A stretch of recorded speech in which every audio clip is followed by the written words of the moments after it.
shit. Got my fucking stomach in, never eat a fucking again. Better pray for all my sin, I don't feel no pain again. Fucking quit, got my fucking stomach in, I don't need a fucking again. Suffer now for all my sin, never feel no pain again. If I'm what I eat, then I must be nothing. If I'm what I eat, then I must be nothing. If I'm what I eat, then I must be nothing. If I'm what I eat, then I must be nothing. Waking up like I ain't broke. All I need's a fucking smoke. While I fucking walk, drink another fucking coke. Food just make me wanna choke. Got my stomach out like smoke. No, that's not a fucking joke. Clear my plate, I'd rather croak. Extra shit like a bad plot. Mentally, all I do is rot. Feels like I've been fucking shot. Fuck this life, I only set my lot. Why so fat? Why so fat? You so ugly, got no tats. Why so fat? Why so fat? Now you feel just like a man. If I'm what I eat, then I must be nothing.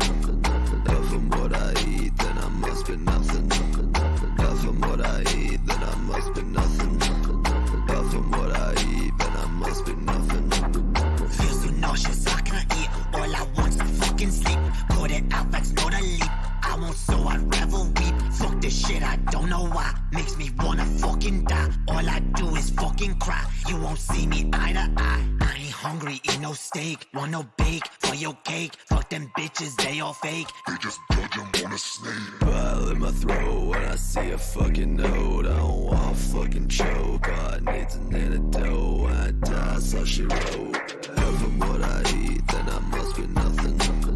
If I'm what I eat, then I must be nothing. If I'm what I eat, then I must be nothing. If I'm what I eat, then I must be nothing.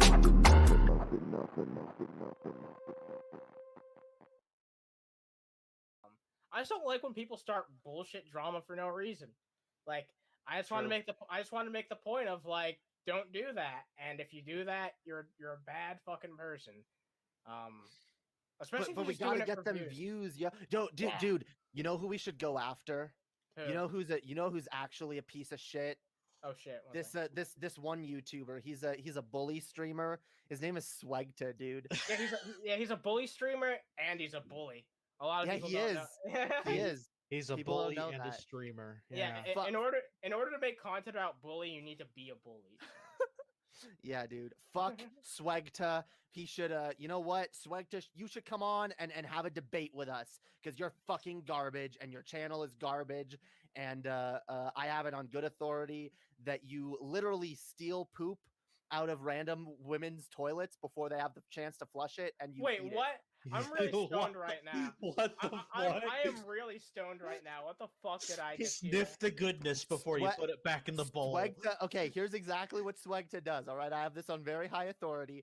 Swegta he'll like creep out, like he'll be like creeping on some random woman that he's got a crush on that lives in his like apartment building or whatever. He'll scope her building out, you know, find out her schedule, when she does what, when she takes her bathroom breaks, and he like sneaks in there like a ninja. He waits. She's like in the middle of pooping and like she's done, right? And then he makes a distraction, so she like gets up and like, what is this? And she doesn't have the chance to flush, and then he jumps in there like a fucking ninja, swipes that Okay. poop out of the toilet, puts it in a little Tupperware container, Stop. brings it home, Stop. microwaves it, adds salt and specifically salt This is the and stupidest hot fucking chili thing. peppers powder. All right, Okay, stop. and then he eats Jamie. it. Okay. I need to clarify something.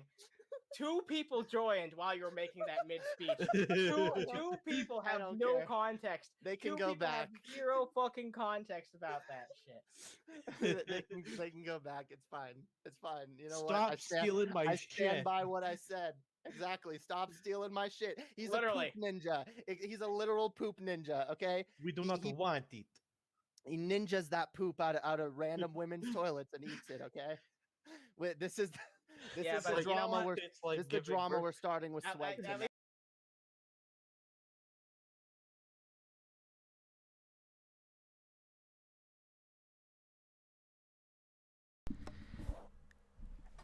How's everyone doing tonight, yo? What up? Wait.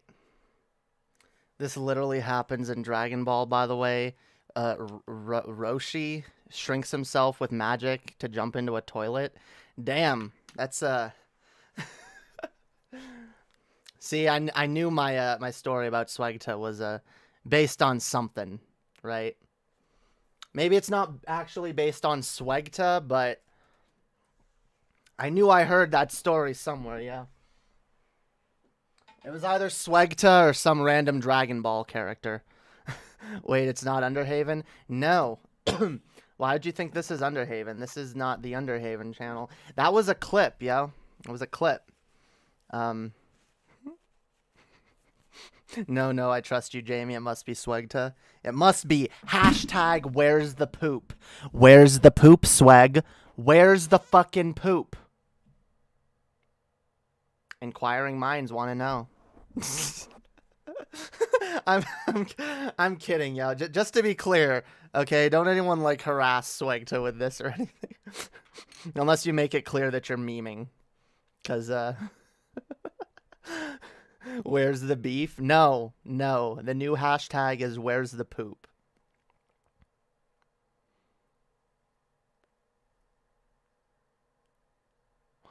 I don't know, I just thought you were on the show and they forgot to ping or something. You know, it might not be the worst, I don't know. It might not be the worst thing in the world to, like, dual stream some of our shit on Underhaven, but I don't think we have a big enough audience. Like, if I had, like, a big audience and Underhaven had a big audience and they were, like, both different audiences, there might be a reason to do something like that, but I mean, y'all that watch us now, like, if you want to see me on Underhaven, you can go subscribe to Underhaven. Obviously. Where's the fucking poop? Where's the fucking poop, Lebowski? Yeah, dude. Yeah, ask Lebowski, dude. Maybe Lebowski took it. Hey, I just got through writing a TikTok. Yeah, I know, but that's what they wanted. Murder cult story. The villain I realized as I was writing is basically Greg. you mean Onion Boy? You accidentally made Onion Boy the villain? That's understandable. Onions are bad people, yo. He put it on the rug. Real shame. That rug really pulled the room together. Well, now it pulls the room together even more. At least for him, right? Because, I'm sorry. Yeah. I find way too much amusement out of this one bad joke that I made on Underhaven. But yeah. See, I made that clip, yo. I made that clip and I posted it on Twitter, and I then realized that Twitter is probably not the place to post videos because no one's going to watch a 2-minute video on Twitter. People just want to, like... Most people don't watch a 20-second video on Twitter. So...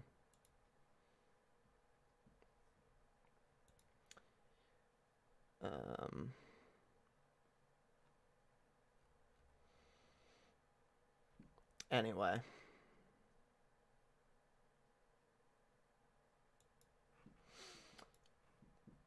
How's everyone doing tonight, yo? I'm a very easy to amuse person. Well, that's good. I need more people like you in my audience. Yeah. More people that are actually easy to fucking amuse. That don't have ridiculously high standards. Like, that's not funny, Jamie. Well, fuck you. It made me laugh. And we all know that I'm better than all of you. So if it made me laugh and it didn't make you laugh, then there's clearly something wrong with you. Where's the poop?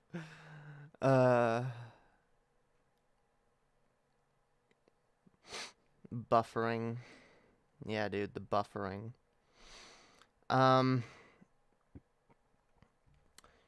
Well, I am friends. It isn't great to be humans and not aliens, fellow Earthlings. What? What are we on about? Do a fart? No. What do you think that I lower myself to that kind of low energy toilet humor here on this show? What do you think of me, yo? It's very immature. Do a fart. I wouldn't even if I had to fart right now, I wouldn't even do it. Do a where's the poop? Where's the poop, swag? Where's the poop? I actually did you know what? All right, it's drama time, guys. I actually got a response from Swag. I got a fucking response from Swag, yo. Yeah, this is big. This is big, yo. We're moving forward with this situation. Whoa. How's it going, Jamie? Hashtag where's the poop? Thank you. Thank you, Tav. Fuck yeah. Fuck yeah, it's going good, yo. It's going fucking good. Where's the poop indeed? Where's the poop? All right. Let's get into it because yep. Apparently we're this is escalating, yo. The drama is escalating. Swagta says you'll be hearing from my attorney, Jacob Rosenthal. Damn. You know he's serious. You know he's serious when he brings up Jacob Rosenthal, dude. Now I'm fucked. But you know what? I don't care. Because I believe in exposing the truth. Exposing the truth. Even if it's one of my closest fucking friends and co-hosts. The truth has got to be known, yo. Swagta's a poop eater. Allegedly, okay? Look, we got lawyers involved now, so I've got to make it clear. Allegedly. I don't have facts to back this up. Swagta's teeth are permanently stained brown. He cannot hide the truth. Oh my god, okay. That's the sign that this went too far.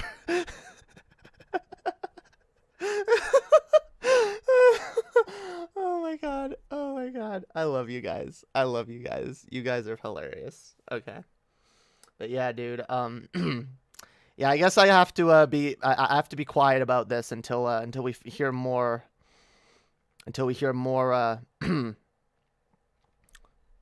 more shit from Swag's lawyer, yo. Swag's lawyers, dude. Swag's fucking lawyer. Jacob Rosenthal. Well, you know what? I've got a better lawyer. My lawyer is his name is Rudolph Giuliani, and I've never heard of him before, but my agent assures me that employing Mr. Giuliani will be the best recourse in making sure that Swagta sees justice, and that I don't get railroaded by Mr. Rosenthal, who is apparently a very vicious lawyer. Okay, so I've got to watch my back from now on. Okay, we gotta be careful. All right, allegedly. I, Theodore Toadblatt, will represent you in your impending legal inquiry. Nah, dude, we want Giuliani eats poop. This comment is not a joke. Well, who better to handle my case than someone who clearly knows all about poop eating? Okay. Obviously, this was a brilliant legal strategy on my part, okay? Rudy G is in some big doo-doo, Jamie. Well, I'm sure he'll be able to help with my case as well. All right, it'll be fine. Yeah, Tucker likes to make the crowd angry because he's angry himself. Very true. Speaking of Tucker, you know what? Let's I'm legally responsible for this statement. Giuliani eats poop. That's not me saying that. That's the chat, all right? That's the fucking chat. I can neither confirm nor deny these allegations. However, I can confirm the allegations that Swegta does in fact eat poop. Allegedly, guys. Okay, this meme's gone on too long. I love you guys. We're cutting it here. We're cutting it. Okay, I love you guys. Swegta should steal Tucker. No, why would anyone want Tucker? That doesn't even make sense. Tucker shouldn't even steal Tucker. Tucker should steal I don't know, someone smarter than him. Tucker should steal Vosh. Or, well, we only need someone smarter than him. Let's not give up Vosh. I don't know. Tucker should steal, I don't know, Jimmy Dore. You know what? Yeah, Jimmy Dore would be an improvement from what fucking Tucker is saying. Not much of one, but hey, it's a step in the right direction. Okay, let's take a look at this, guys. I guess we'll get to Tucker first since we're already talking about it. A lot of fun here. A lot of good shit. Let's see. Where is it at? Where is it at? I lost. Oh, there it is. Okay.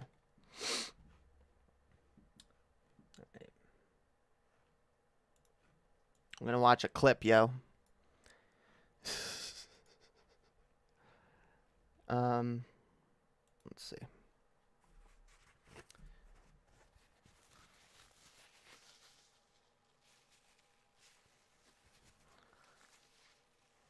Oh, God. All right. Hello, Jamie, and the rest of you all. I love you all extremely much, and I can't help myself. I have needs, but I shan't be so selfish. Well, I'm glad you at least showed up to spread the love, yeah. Spread that love. Spread all the love. Okay. Let's take a look, guys. Tucker Carlson is now telling his audience to harass people who wear face masks outside. If they see children wearing masks, Tucker says the response should be no different than when you see a kid being abused.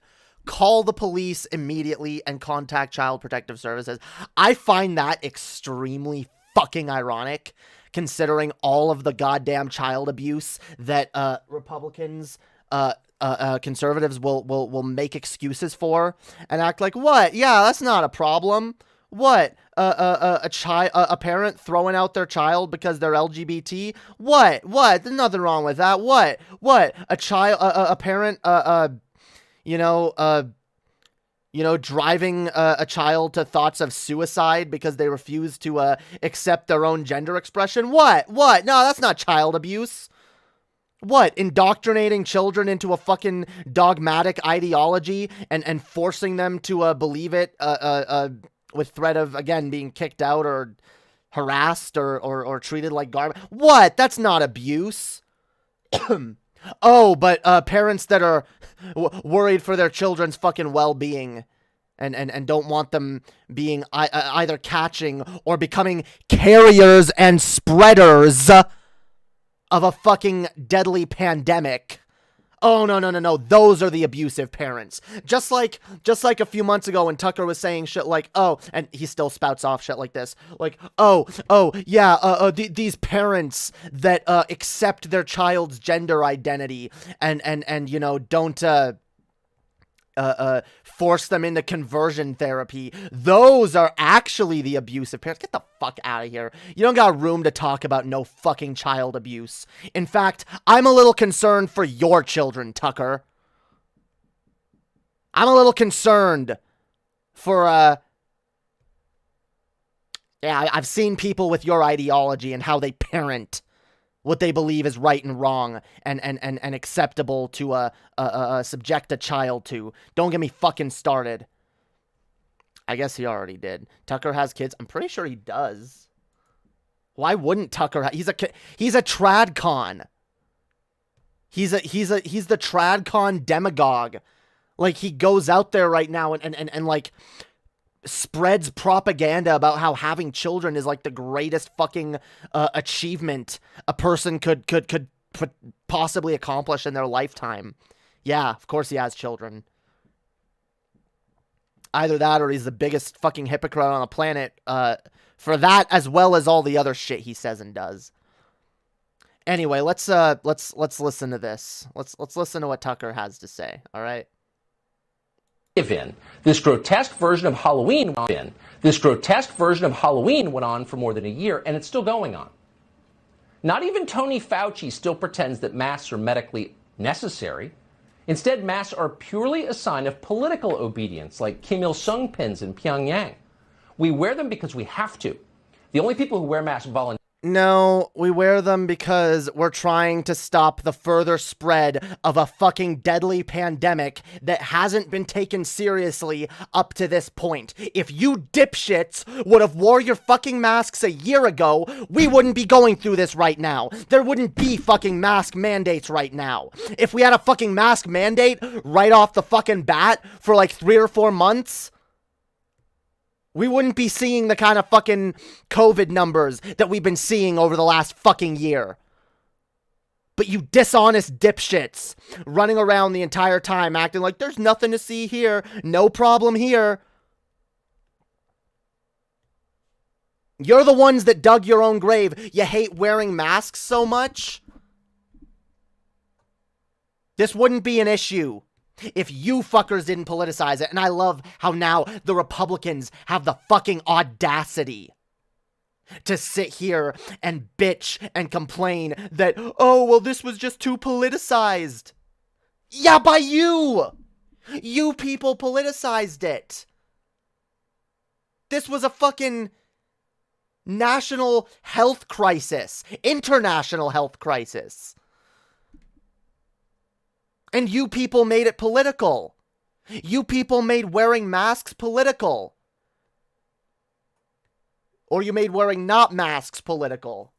And now you want to fucking sit here and act like we're the ones that politicize this? No, I'm sorry. You don't get to fucking play that game, Tucker.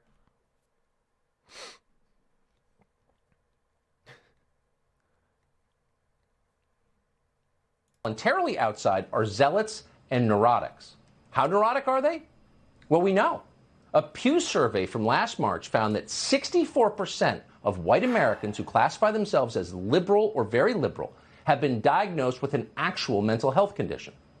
And you see them everywhere when you walk down the street in any major city. What? If you dare to go on foot from Union Station to the Capitol, for example, in Washington without wearing a mask, angry Biden voters will snort at you in judgment. How could you? Whoa, wait. You're just going to gloss by. What did you... What study says that more than 50% of liberals or Democrat voters have mental health issues? What? By the way, I'm pretty sure if you ran those numbers on Republicans, the amount of people with mental health issues would be significantly fucking higher.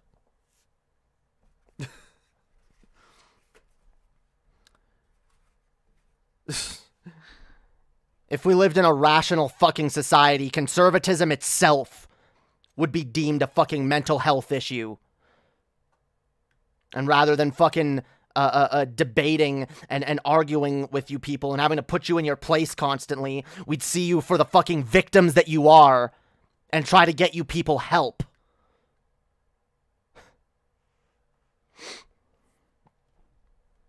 Victims of an oppressive, self-destructive political ideology that seeks to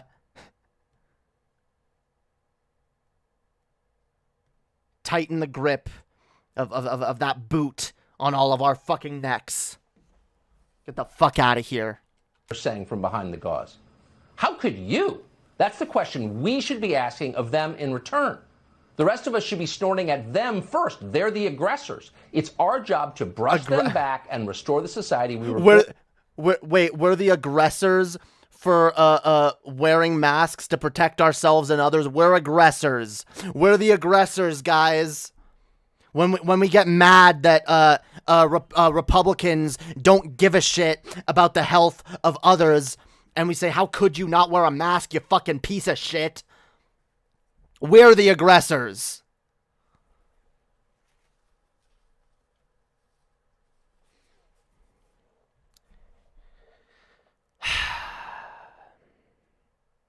Put conservatives in mental institutions. Look, I was being hyperbolic there, okay?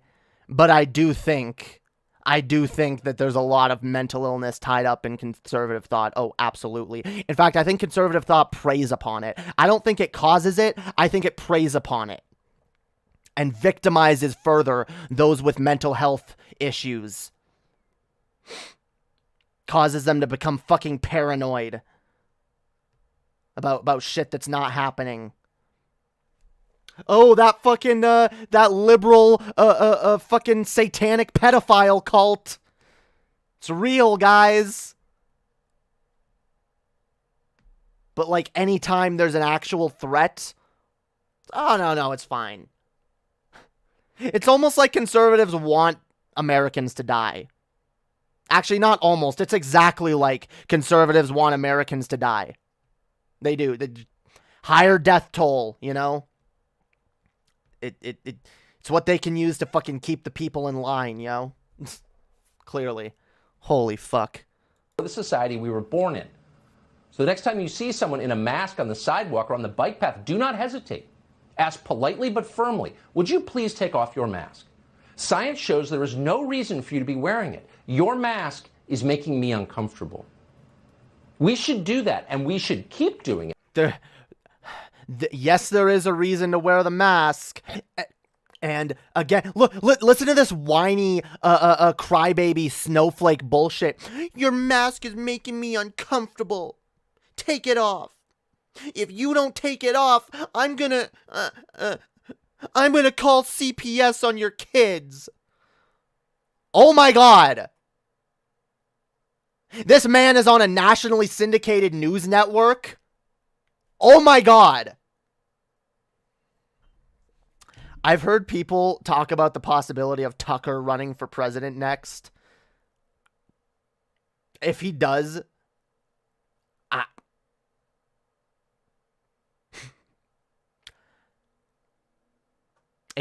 you know what? I'm against doomerism. But if he even gets close to being like a front runner in a presidential race, I'm done. I'm calling it, guys. This country's over.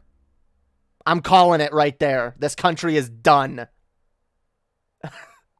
I can't believe that this man is actually taken seriously by people.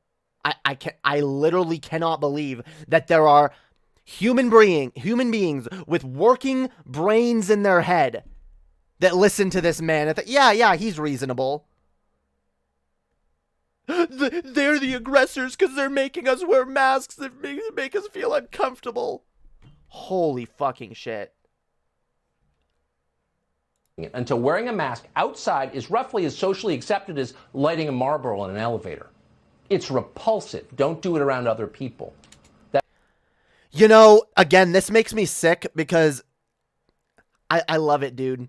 The kind of shit that they think needs to be socially disincentivized, the kind of shit that they think we need to take up arms against is frivolous and childish.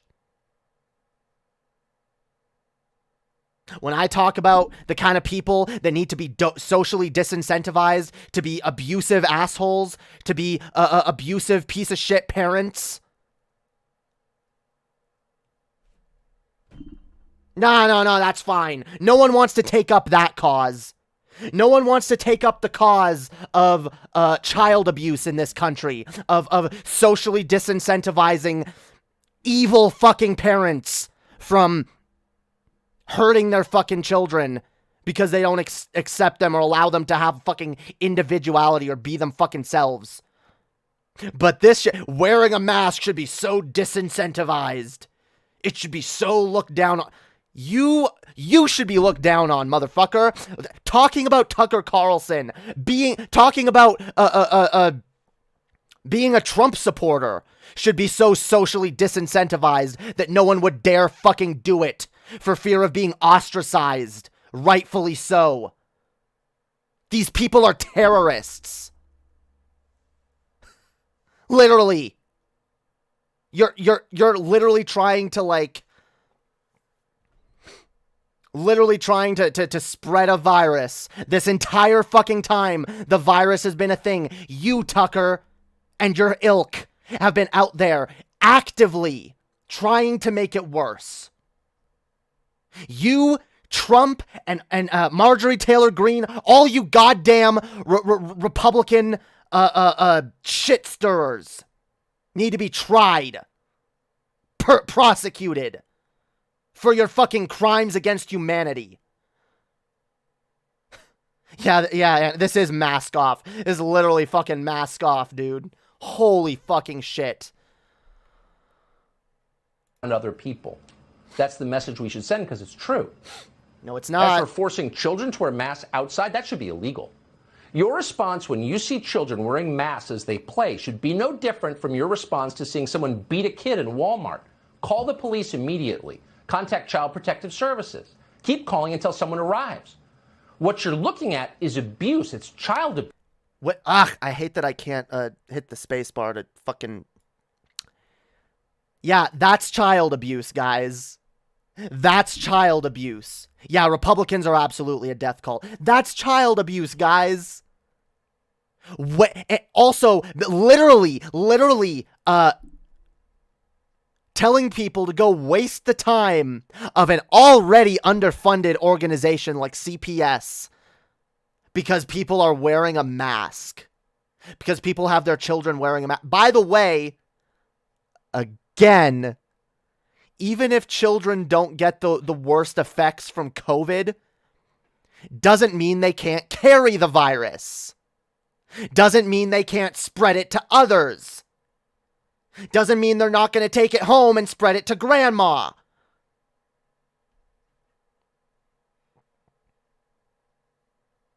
We're in the middle of a fucking pandemic. And you know what? I'm calling it right here. Oh, we're doing so great with the vaccines. Are we? Are we? People are still dying of COVID. It's still growing. There's still a possibility that there could be a completely different strain out there that's completely resistant to the vaccine. We haven't even started dealing with that possibility yet. A 13-year-old in Canada just died of COVID. Oh, well, what? That's just one case. Aside from the thousands of others, and aside from the thousands of cases of people with debilitating fucking long-term effects from COVID.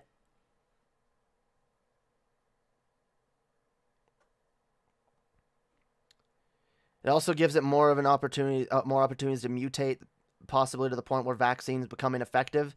Yeah, that could happen.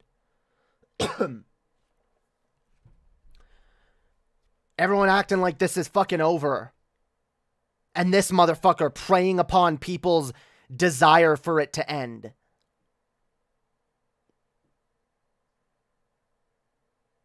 Someone call CPS on this man. With such a fucking twisted definition of child abuse. I'm curious to know what happens behind fucking closed doors. Y'all know this is one of my fucking biggest causes. This is one of my biggest fucking pet issues, guys, is the fact that there is so much child abuse going on in this country behind closed doors that never gets talked about. Not once. Parents are socially incentivized to treat their children however the fuck they want. And conservatives have never given a goddamn shit. But this, when he can make an appeal to emotion, when he can dishonestly use the idea of children against you.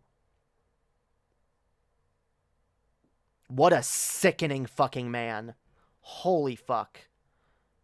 Why is there a second? Oh, is this just the same clip? Oh, yes, it is the same clip. Okay, we'll watch the rest of it, and then we'll go on to another dipshit who doesn't understand science or fucking anything. What you're looking at is abuse. It's child abuse, and you are morally obligated to attempt to prevent it. If it's your... I want to be very clear, guys. I dream of a future where we can look at Tucker Carlson and the way that he talks about trans issues and trans kids and say that is abuse. Just having those opinions and having a child is abuse. Yup. But you know what? This motherfucker dipshit, and he knows what he's doing. They keep muddying the water on what is and isn't abuse. Makes me goddamn sick. Yeah, Tucker Carlson talking about morals, yo. What fucking morals do you have? I haven't seen one goddamn morally fucking sound argument out of your fucking bitch ass for years.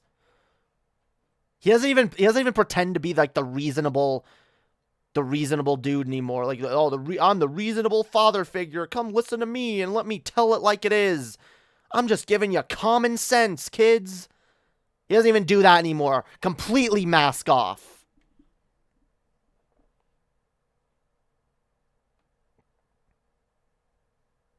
Tucker Carlson should be deplatformed. Unironically. Tucker Carlson is a terrorist. Tucker Carlson is dangerous to the continued existence of life on this planet, let alone this country. Yeah. Holy fuck. Your own children being abused, then act accordingly. Let's say your kid's school emailed you to announce that every day after lunch, your 6th grader was going to get punched in the face by a teacher. Listen to this false what? Wait, wearing a mask is equivalent to your child getting punched in the face by a teacher? I don't know. I literally do not know how anyone takes this man seriously. Holy mother of fuck. How?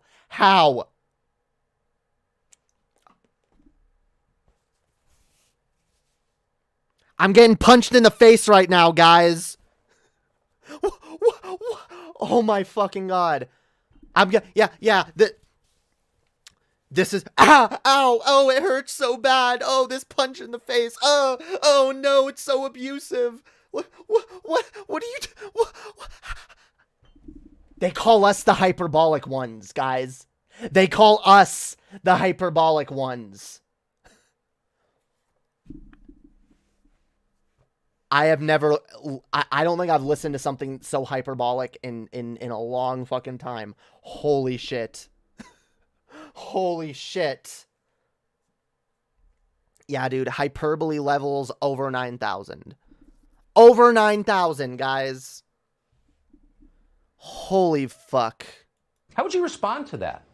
That's precisely how you should respond when they tell you that your kids have to wear masks on the soccer field. That is unacceptable, it is dangerous, and we should act like it, because it is. But too few of us have responded like that.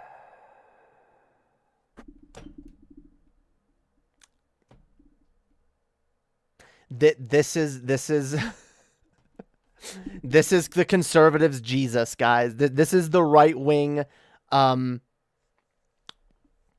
Messiah. This is the guy that people on the right look up to and venerate. Oh, yes, amazing, wonderful Tucker. So brilliant, so brave.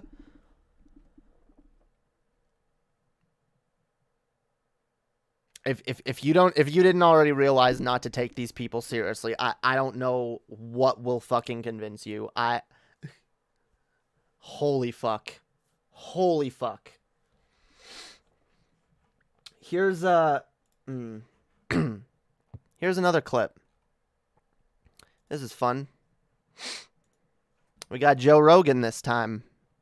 Y'all want to listen to some Joe Rogan? Joe Rogan, the most popular podcaster of all time. Let's see. Joven is... Wait, who is this bitch, first of all?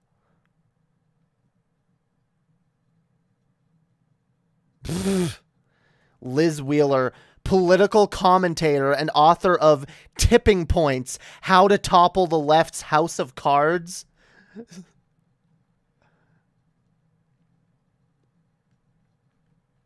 Okay. Yeah, I'm sure this is a person worth listening to. Yeah, let's see what Joe Rogan has to say, dude. Joe Rogan's pretty smart, right? Yeah, fuck Joe Rogan, based. Yeah, let's listen. Socialist comrade Joe Rogan got the people's back once and for all. Let's see what he has to say. Yeah. And people say, do you think it's safe to get vaccinated? I've said, yeah, I think for the most part it's safe to get vaccinated. I do. But if you're like 21 years old and you say to me, should I get vaccinated? I go, no. 21 years old. 21 is too young to get vaccinated. 21 years old is too young to get vaccinated, guys. I would have disagreed with him if he was talking about 13-year-olds and younger.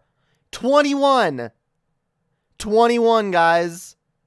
Don't get vaccinated. It's safe, but don't do that to yourself. Why is it safe, but it's also something that should be avoided? Especially if you're younger. Like, what? Wouldn't you want to... What? Oh, my God. This is wrong on so many levels. First of all, you're fucking up the herd immunity there by having people that don't get vaccinated. We already have to worry about people that refuse to get vaccinated for one reason or another, and then people that can't. The people that legitimately can't get vaccinated due to health reasons. Those people rely on herd immunity. But the more people that just don't get the vaccine, the worse that is. The more likely regular people are going to get fucking COVID, or people that aren't able to get the vaccine are going to get COVID.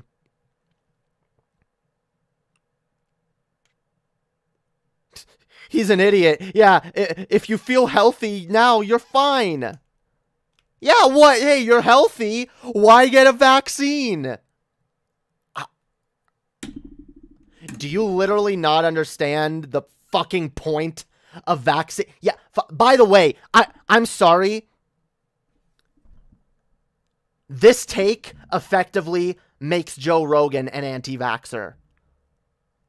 Like, no, I'm not buying this, like, oh no, Joe Rogan is a reasonable person and Joe Rogan is pro-vaccination. No, he's fucking not. No, he's not. All he's doing right now is skirting the lines of what's socially acceptable to say when it comes to vaccines. He's not going to say that he'd tell a healthy 30-year-old or a healthy 40-year-old to not get the vaccine. But I think he went too far saying to tell that to a 21-year-old. What the fuck is wrong with you? You're healthy now, guys. What? You're healthy? Why get a vaccine that'll prevent you from getting sick later? You're already healthy. If I wasn't sure that Joe Rogan doesn't have 2 IQ points to rub together, 2 fucking brain cells to rub together, this is cemented in my mind, the idea that Joe Rogan is a worthless person to listen to. He has no value. None. Zero. He's almost as bad at as fucking Tucker Carlson. Yeah, literally the logic. Oh, why use a condom? You're not pregnant. What? It's called a preventative measure, dipshit.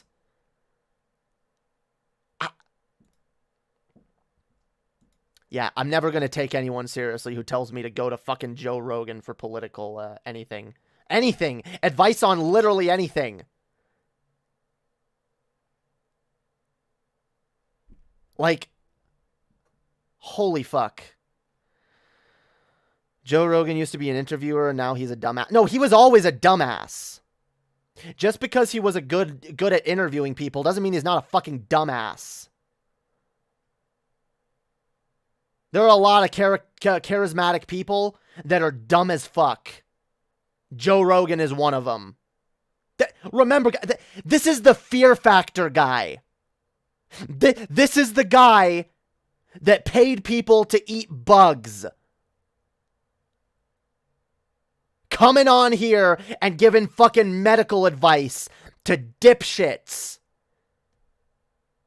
Dipshits who are already looking for an excuse to not get vaccinated. Their God and Savior, Joe Rogan, has now given them an out. They don't need to fucking research into what he's saying. They're going to listen to him. They're going to listen to him, take his word as gospel, and be done with it. Anyone who says Alex Jones is their friend is immediately sus. Yeah, kind of, honestly. Like, I don't know. I know he went into it with Alex Jones one of the last times he had him on. I don't know. Holy fuck. He's slowly evolving into Alex Jones, right? He's slowly becoming more and more of a conspiracy nut job. It's fucking insane. This man has the most popular podcast on the internet. How? How did Joe Rogan, a mediocre at best comedian, become the top at anything? I don't know.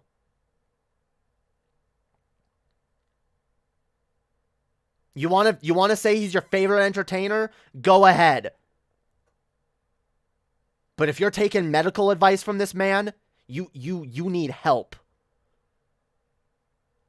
You need immediate psychiatric help. Same as if you're taking advice from Tucker. Holy fuck. He had money and fame to start a podcast. Yeah, but so many other famous... I think he's just the first famous dude. The first, like, person with any legitimacy behind him to go and start a podcast. And he just got big. Oh, yeah, Joe Rogan. Oh, the Fear Factor guy. Oh, he's got a podcast? Yeah, I keep hearing about those podcast things. And I've heard about Joe Rogan before. Yeah, I'll check it out. He appeals to people who use the phrase beta way too much. Yeah, that is true. He does appeal to those dipshits.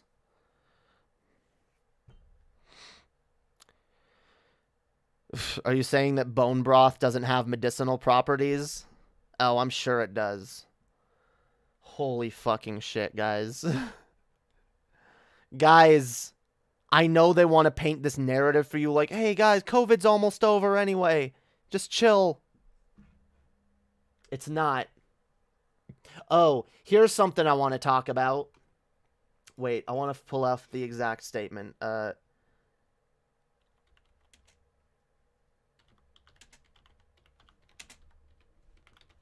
Let's see. Okay, this is some mind-boggling bullshit, and it almost makes me wonder if the establishment is complicit in this attempt now to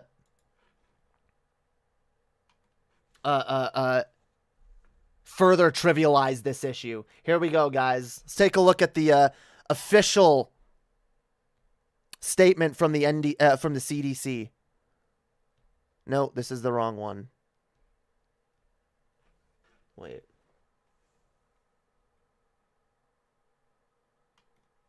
I just saw it. Like, what? Ugh, I hate this site, but fine.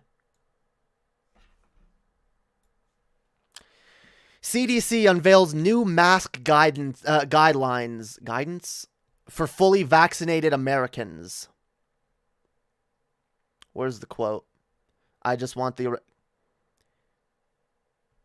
God damn it. I just wanted the official fucking... They posted a tweet. Does anyone have the fucking tweet? Can someone please send me the tweet? I literally just saw it. Like, this is pissing me off. I don't want to read a long-ass statement. I want to read the little short blurb that they put out. Where is it? Does anyone have it? Fucking shit.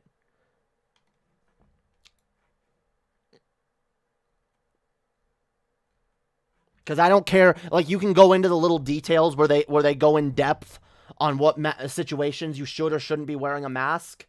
That's irrelevant. What people are going to see is what was posted on Twitter. Here, I'll just look up CDC, I guess. I don't know. CDC.gov. Okay. Wait.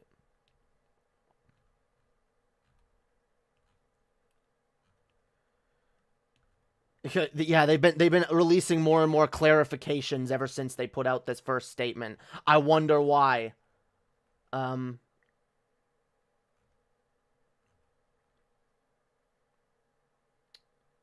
Holy fuck.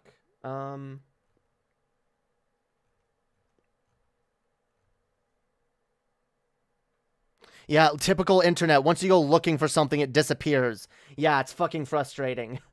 I saw the tweet and I was like, oh, I'm gonna respond to this, but I didn't save it. I should have saved it. That was my bad.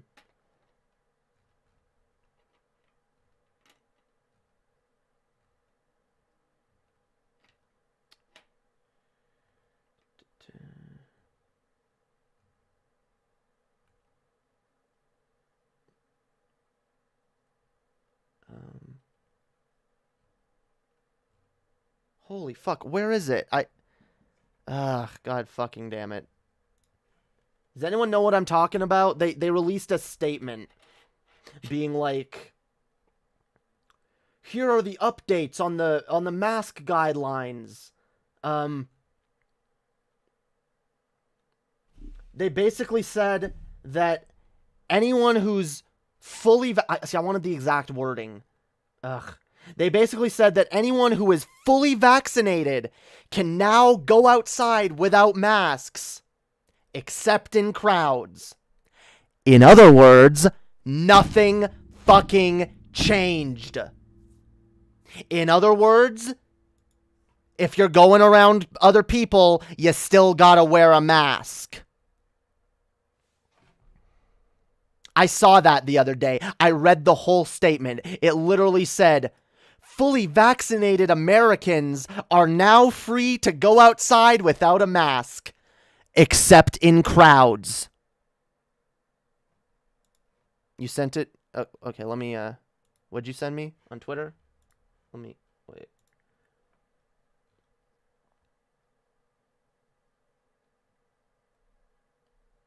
No. It's not that. There was I don't know where it went. Did they delete the tweet? That's literally what the statement said. It said, Americans who have been fully vaccinated can now go outside without wearing a mask unless you're in a crowd. That's what everyone was doing already anyway. What? I never wore a mask unless I was around other people. I went outside, walked around the block. I walked to the fucking store. If I passed someone on the street, I'd lift up my mask. We already know. We already know that we don't need to wear masks unless we're in a crowd. Why the fuck would the CDC sow further confusion to dipshit Americans who are already looking for an excuse to be like, what? I don't have to wear my mask.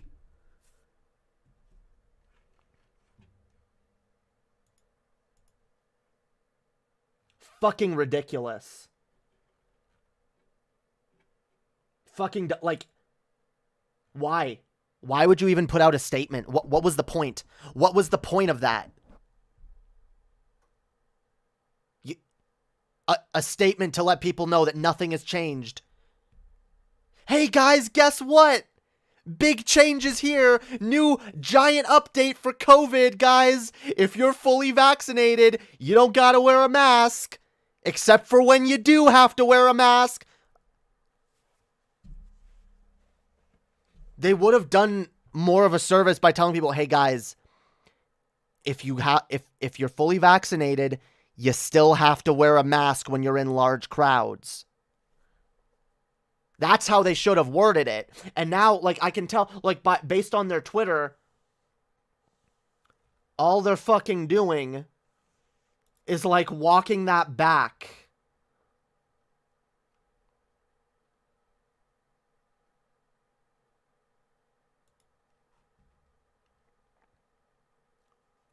Okay, I'll look at the thing Tav sent me. What is this? I'm on their Twitter page. I'm not saying, yeah, I saw it literally the other day. I don't know where it went. Okay, what is this? Choosing safer activities. Unvaccinated people versus vaccinated people. So going to an indoor movie theater, you can do it if you're vaccinated. You can't do it if you're not vaccinated, or you need to wear a mask if you're vaccinated. Attend a full capacity worship service. Sing in an indoor chorus. What? Eat at an indoor restaurant or bar. Oh, wait, no. So they're saying you still have to wear a mask.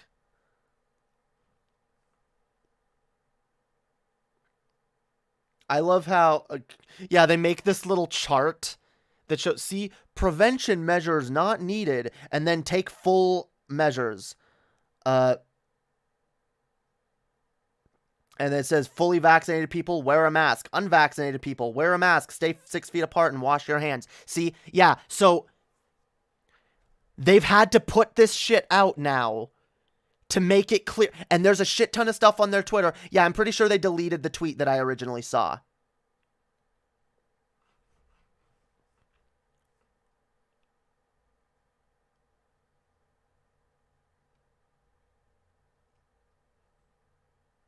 What's this one? Fully vaccinated against COVID-19 can participate in some indoor events safely without much risk. Other outdoor visits and activities are safer than indoor ones. So what's this? Oh my god. Explain like the fucking the most basic fucking common sense to people. Unvaccinated and vaccinated people alike can walk, run, or bike outdoors with members of your household. Again, we all realized that. You fucked yourselves by like acting as if people didn't already know this, as if people weren't already doing this. Attend a small outdoor gathering with fully vaccinated family and friends. Yeah. Okay. Attend a small outdoor gathering with fully vaccinated and unvaccinated people. So unvaccinated, so outdoors, they're still telling you you're probably fine if you're vaccinated, but okay. Dine at an outdoor restaurant with friends from multiple households. They're telling you, if you're unvaccinated, you definitely still got to wear a mask. If you're unvaccinated, you should be fine because it's outdoors. And then it says, attend a crowded outdoor event like a live performance, parade, or sports event.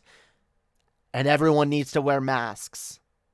See, this if they wanted to, like, make this message clear, this is what they should have tweeted before tweeting, everyone who's fully vaccinated can now go outdoors without wearing a mask, except for when you're in a crowd. That just confuses people. What are you doing? Americans are dumb. People in general are dumb, especially Americans who have been looking for a reason, an excuse to stop wearing masks since this whole thing started.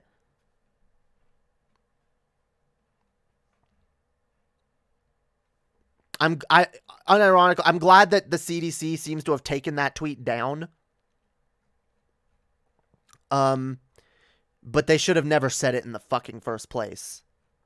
Holy fuck.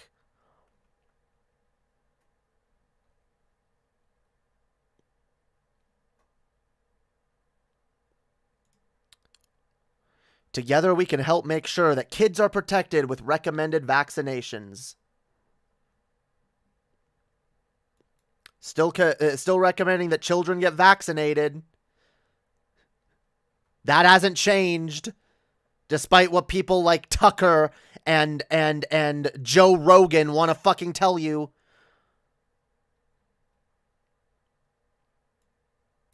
What is this?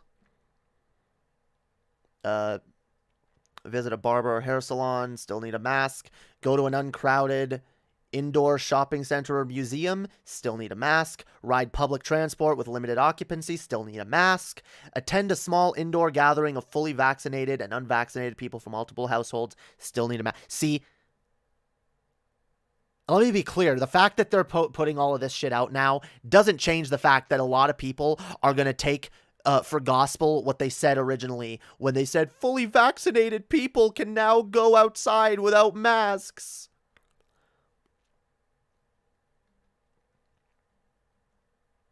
Even our own government doesn't give enough of a fuck to take this seriously.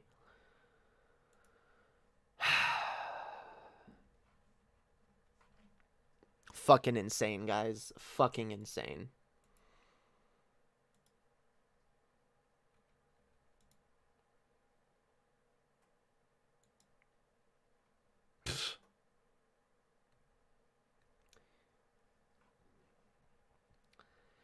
Okay. Thanks, Realize. No, I'll get into the Biden's address in a little bit here.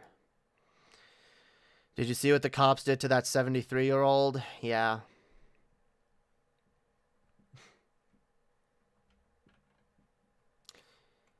Another day, another instance of inexcusable police brutality.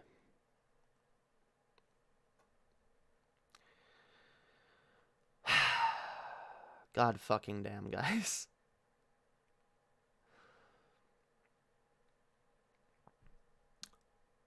System is fucking broken. Holy shit. All right. So here's what I want to get to next. Actually, here I'll read the chat a little. We'll see what you guys have to say about this shit.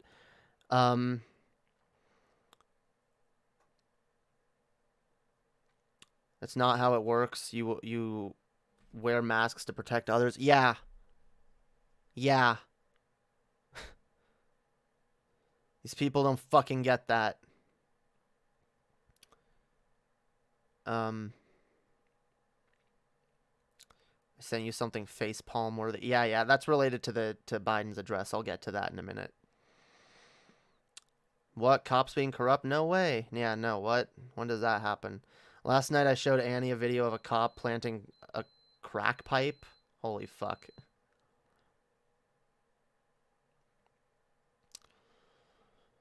Well, you know, it was nice at least. I guess I can ease into it with by bringing this up.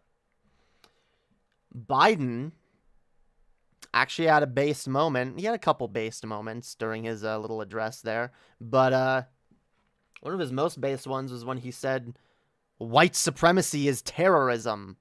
Holy fuck. That sounds like some radical rhetoric coming from a neolib. It's true. I heard Biden called black kid cockroach. Okay, no, he didn't. Don't.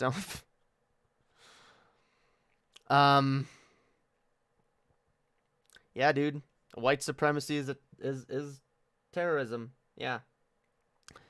And he said that now how far this will actually go, I don't know, but he said he wanted to address this God damn it. This is why I have too many open tabs.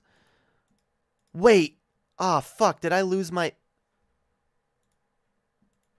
No, I didn't. Here it is. Okay. All right. Let's take a look at this stuff. Yeah, I know he said he wants to address the police brutality issue before next month, the anniversary of George Floyd's death. I don't know how optimistic I am that that'll happen, especially in a way that's acceptable, but hey, yep, finally someone says it.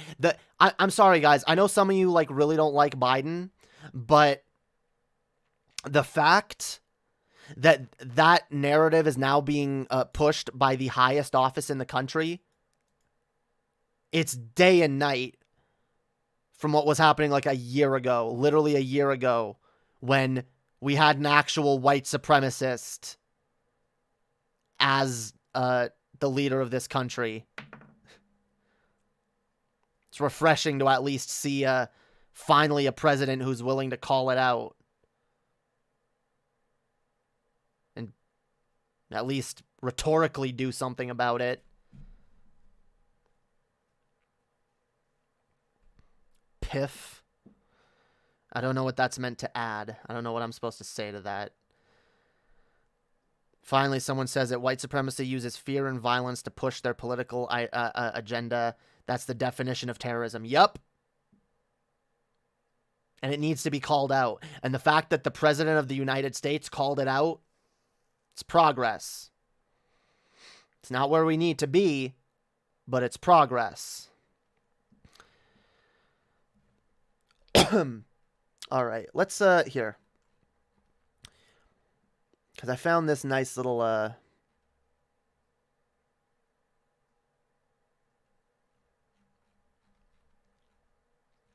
found a summary of all the shit that Biden talked about. So we're going to go over it. Well, we're going to go over the relevant shit anyway. Here.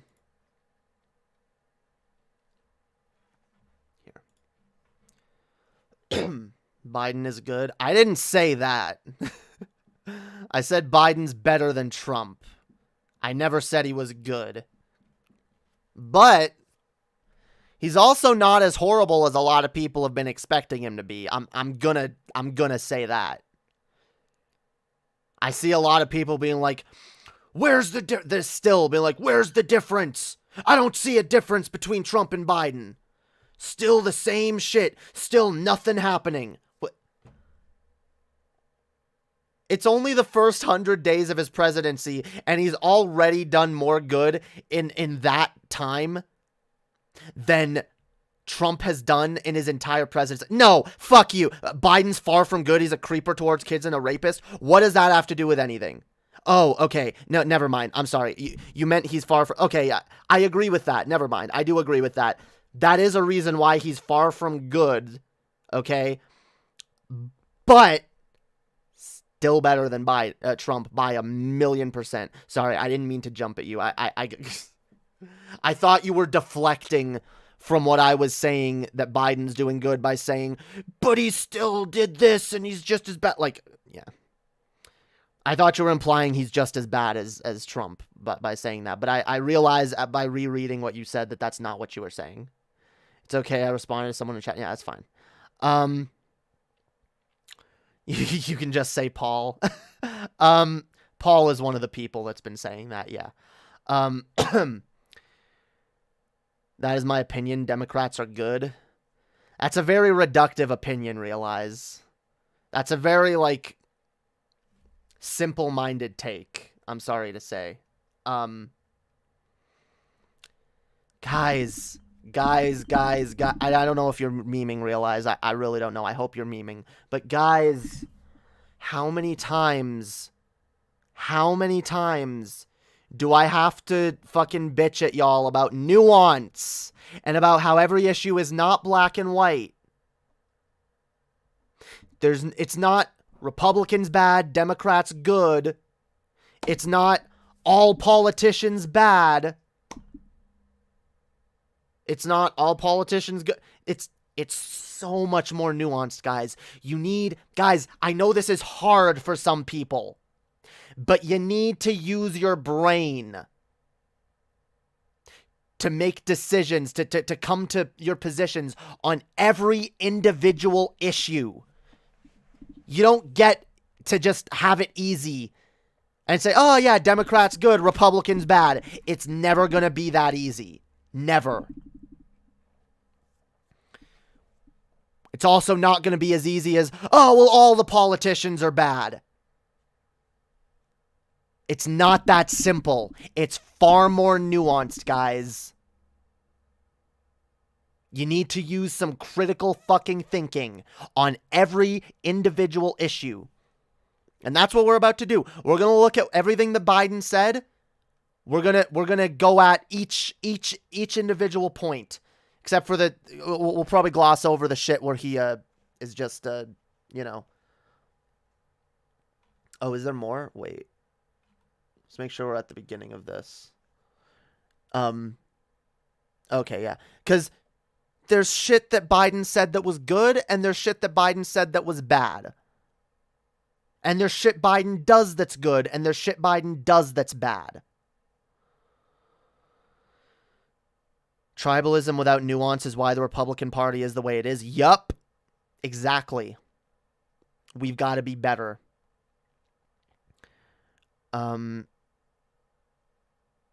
Personally, I believe this left versus right is just a big distraction. The elites are using it to divide us against each other while they watch from the tower and laugh. Look, I know it's very easy to have that cynical outlook on things.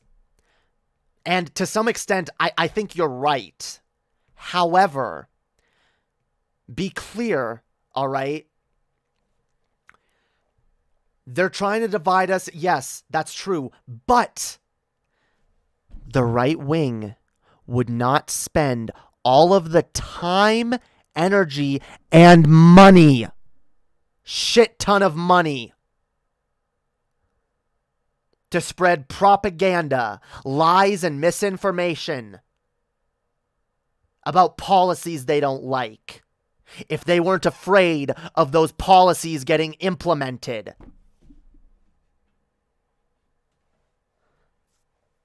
I'm sorry. Look, it might be a lie when they tell you, oh, your vote is going to make a difference. Each and every individual vote makes a difference. But by the same token, it's a lie when they tell you that your vote and your voting power has no value. If it had no value, they wouldn't be spending so much time and energy and money again trying to get your vote. They want your vote. It's important to them.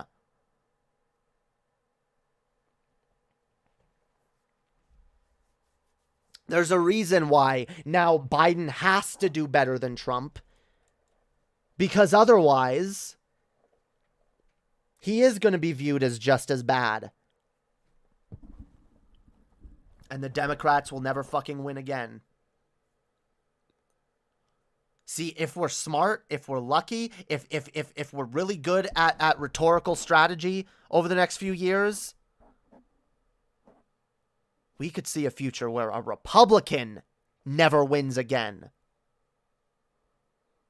But we have to get better at being effective in tearing these people down and their bad fucking ideas. And the little bit of good that Biden is doing here and there, we need to champion that, but we need to also try to push it farther.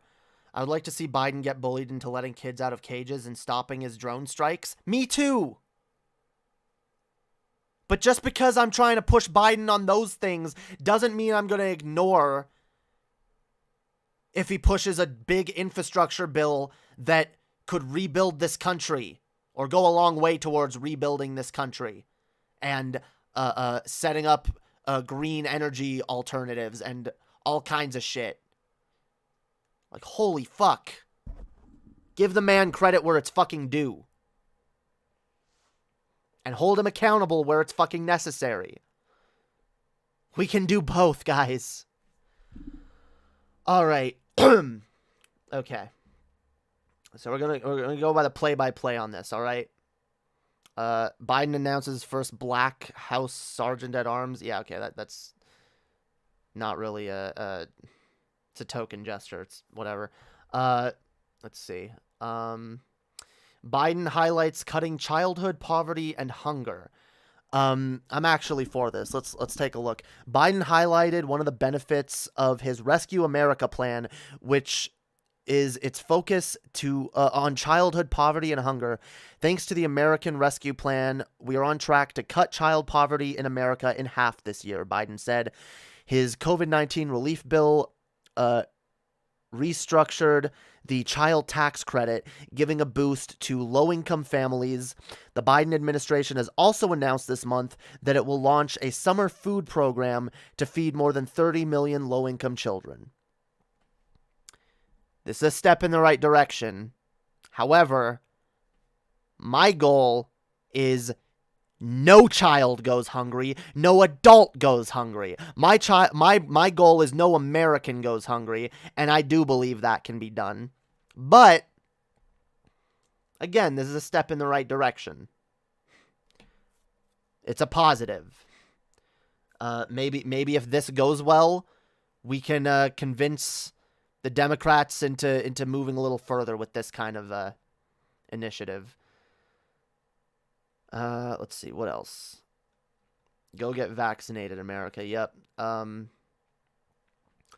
Fact check. Biden says most jobs created under his infrastructure plan wouldn't require a college degree. Biden promoting his infrastructure plan made a specific claim about the types of jobs his plan would create. Nearly 90% of infrastructure jobs created in American Jobs Plan do not require a college degree. 75% don't require an associate's degree, he said. The 75% figure is accurate according to at least one study, a research paper published this year by a pair of academics at the Georgetown University. Analyzing census data and Biden's infrastructure plan, a study concluded that the proposal would create jobs at every education level, but the majority of infrastructure jobs, 75%, will be for people with no more than a high school diploma and some non-degree short-term training. Those who have been harmed most by technology change and trade since the 1980s. Those jobs, the study found, will consist of both those directly related to infrastructure, including jobs for tradesmen, construction workers, and material moving transportation workers, as well as downstream jobs somewhat related. So wait, are they saying... They're saying his 75% figure is accurate, but I guess they don't know about it being 90%? I don't know. Looks like at least 75% of people will be... or 75% of these jobs will be available to people with... no degree. Okay, so that's not bad. Biden gives a shout out to electric workers unions.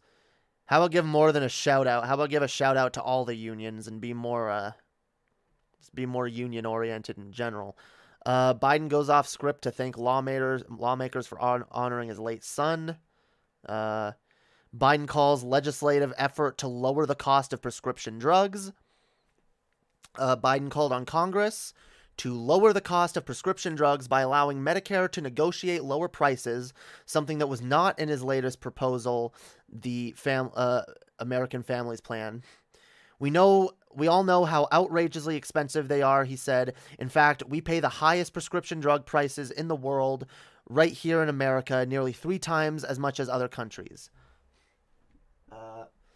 Let's do what we've always talked about, he added. Let's give Medicare the power to save hundreds of billions of dollars by negotiating the lower prices of prescription drugs. Wait, let's give Medicare the power to save hundreds of billions of dollars by negotiating prices for prescription drugs. Give Medicare the ability to do that? What? That's kind of confusing. Okay. We've talked about it long enough. Democrats and Republicans, let's get it done this year. Republicans did not clap or cheer during this part of Biden's address. Yeah, of course, because that was just a virtue signal that Biden, that Trump used. Oh, we're going to lower prescription drug prices. We're going to lower the prices. We're going to get a great deal. Yeah, he never meant it. Republicans never wanted to do that. Let's hope Democrats actually get something done there. It seems like it's not part of his proposal that he put forth, but it's something he wants to do. Yeah, let's see an actual fucking bill for that, all right? Biden says raising taxes on the wealthy is how to pay for his plan. No GOP lawmakers applaud. Of course not. Yeah, so and I did watch most of this speech, so I remember when he said that. Biden's whole thing is we're not going to be raising taxes on regular people. I think he said no one making less than $400,000 a year, or was it 40,000? I get sorry, I get numbers mixed up in my head. I'm not the biggest math person. Probably 40,000, right? I would imagine. No, 400,000. I think he said 400,000. Wait, is there a clip here? No, there isn't a clip. Whatever. I think it was whatever. Doesn't matter. He only wants to tax the rich. Okay, that's fine. And if we're doing, since we're not doing Medicare for all, that might be good. It sounds like a half measure to me. Cause look, I don't want to raise taxes on the middle and lower class either, but we'd be able to pay for Medicare if we did. We do Medicare for all. Yeah, whatever. Medicare for all isn't happening under this administration, at least not under this term. But Good chance of a public option, at least. Let's hope. Surprisingly, I don't think Biden brought up a public option. I'm actually kind of disappointed in that. But yeah, let's see. Biden reiterated his commitment to raise taxes on the wealthy to pay for his plan to shepherd the American economic recovery. Look, I'm not out to punish anyone, but I will not add to the tax burden of the middle class of this country, Biden said. They're already paying enough. He said his administration will work to get rid of the loopholes that allow Americans who make more than $1 million a year to pay a lower rate on their capital gains and use the IRS to crack down on millionaires and billionaires who cheat on their taxes, among other measures. Notably, no GOP lawmakers applaud, of course. Yeah, I want to see something substantial on this, Biden. It's very easy for you to just say this, but I want to see a bill. I want to see an initiative put forward. Something substantial, Biden. Come on. This is, you can virtue signal about this all you want. I want to see something concrete, all right? Let's tax those rich motherfuckers. Tax the wealthy.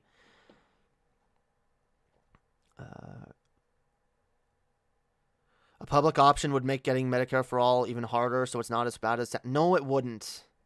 We could easily transition from a public option to Medicare for all. In fact, a public option is a step towards Medicare for all.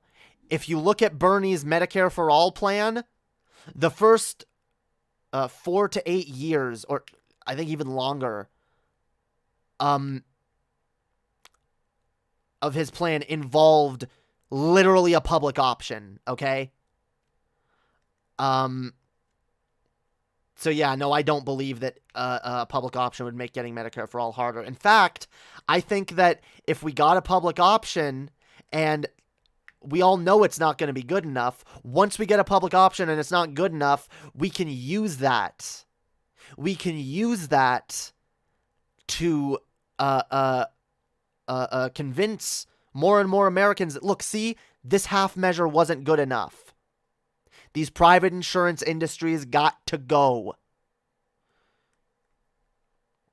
So yeah, no, I don't agree with that. Our taxes need to be spent in ways that improve our day-to-day lives, not spent on mostly on the military-industrial complex. See, yeah, and I do agree. I think it would be... we would be able to pay for all of this shit, everything we need, without taxing the middle and lower class by simply cutting the military budget, but no one wants to do that. A public option would be overburden with poor people and those who tend to be very sickly. Yeah, I'm not denying that. I know what the problems with a public option are, dude. You don't have to convince me that a public option is not good enough and that it has a lot of problems. I get that. However, it's also even Bernie Sanders recognized that we can't just snap our fingers and jump to Medicare for all. There needs to be a transitionary period, and that transitionary period would be pretty much a public option. The public option would then be pointed to as a failure, and thus why we can't have Medicare for all. Not if we get the rhetoric in there first that, no, this is why we needed to go further. This is why we needed to do Medicare for all. Guys, a public option is still a step in the right direction. I'm sorry. Millions of Americans lost health care because of Trump stripping Obamacare. We need a public option back, at least for the time being. It would still benefit many Americans. We still got to work towards convincing people of Medicare for all. We got to make Medicare for all one of the most popular policy positions in this country. We got to have every fucking American, or at least the vast majority of Americans, willing to get out and march. Or at least hashtag Medicare for all now. We're not there yet. In the meantime, would I prefer having a public option so that less Americans die? Yeah. Yeah, I would. Anyway, Biden says trickle-down economics have never worked. No shit! Wish someone had told you that 20 years ago, Joe. Biden says it's time to end the forever war in Afghanistan. Yeah, he wants to pull the troops out. That's, I agree with that. I wish we were pulling troops out of more places, but... Yeah, he said, today we have service members serving in the same war as their parents once did. We have service members in Afghanistan who are not yet born on 9/11. Pretty fucked up. War in Afghanistan was never meant to be a multi-generational undertaking of nation building. We went to Afghanistan to get the terrorists who attacked us on 9/11. We delivered justice to Osama bin Laden. We degraded the terrorist threat of Al-Qaeda in Afghanistan. After 20 years of American valor and sacrifice, that's a little, yeah, that's a little bit of hot sauce right there. Okay, yeah, hyperbole. It's time to bring our troops home. But yeah, I know I agree with the general sentiment of this. Yeah, absolutely, bring the troops home. Let's see. Biden calls on Congress to pass George Floyd policing bill by next month. Good, based. Hopefully it happens.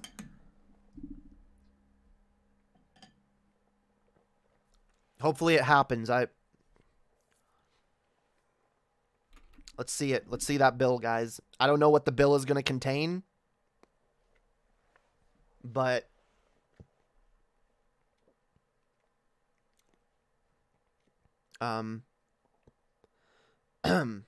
pulling out troops is like ripping a Band-Aid off your nutsack. Damn, that sounds painful.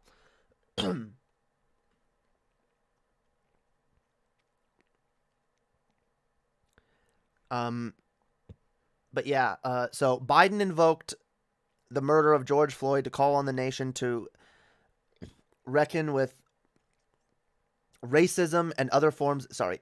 God damn it. Need water. Where's my water?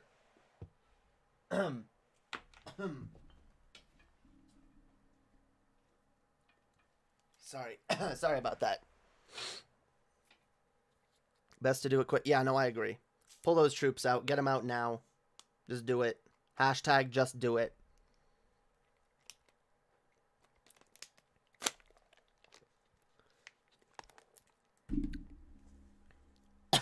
Okay. Biden invoked the murder of George Floyd to call on the nation to reckon with racism and other forms of discrimination. We have all seen the knee of justice on the neck of Black America. Now is our opportunity to make some real progress, Biden said, adding that the majority of police officers serve honorably. This is what makes me think it's going to be a half measure, guys. We need to... I'm sorry. Look, I get the sentiment when people say abolish the police. I don't stop there. I say abolish the police and then rebuild it. Abolish and rebuild. Deconstruct and rebuild. Rebuild the police, all right? From the ground up. So, I don't know what actually he's going to do here.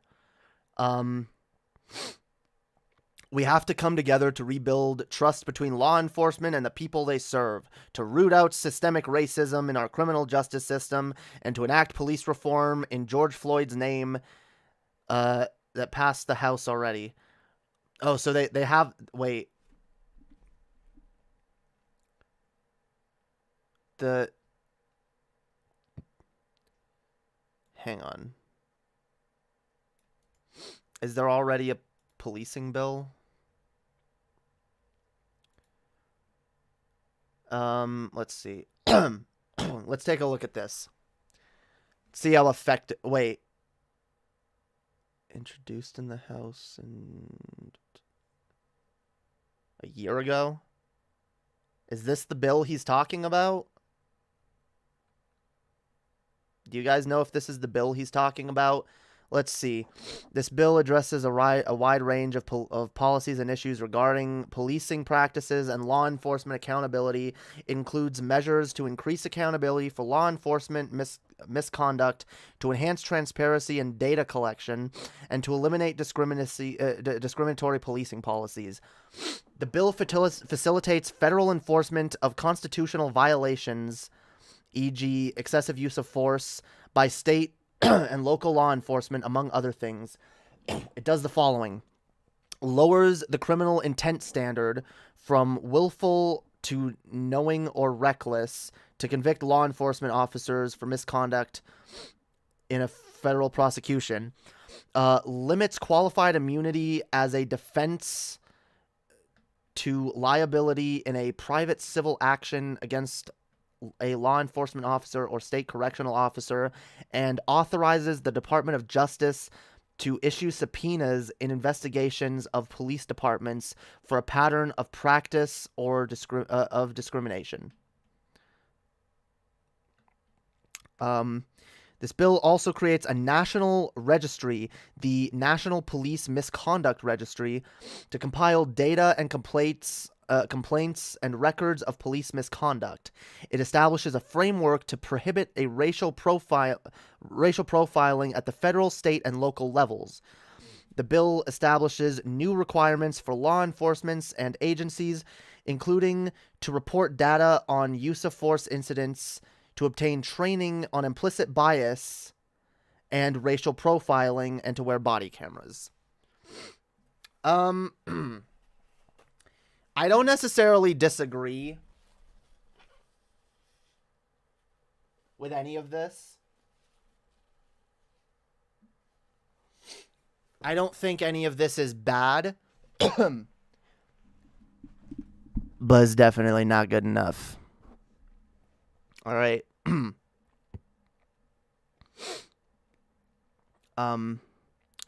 Though expecting the Democrats to put forward anything more progressive than this at this point is probably a pipe dream. I don't know. I feel like they could do at least a little bit better. Look, the true test is going to be once this is actually enacted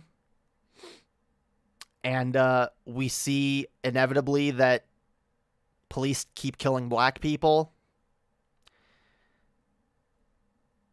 The real test is going to be what happens afterwards, how it's treated, whether or not the police officers actually have accountability, or if we just keep hearing stories like this over and over. Because if that's the case, it's going to be very fucking easy to spark another BLM, mass BLM protest. Yeah. So I don't know. All I know is that the BLM issue is not going anywhere anytime soon. And it's a fight that, because the Democrats are going to do these shitty fucking half measures. I'm pretty sure the community is sick and tired of half measures and sick and tired of this shit continuing to go on. So, I don't know. Hopefully shit gets better on this front. I don't really know.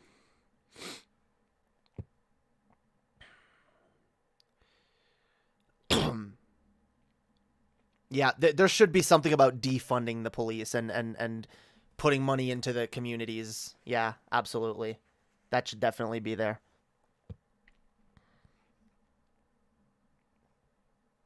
What? Oh.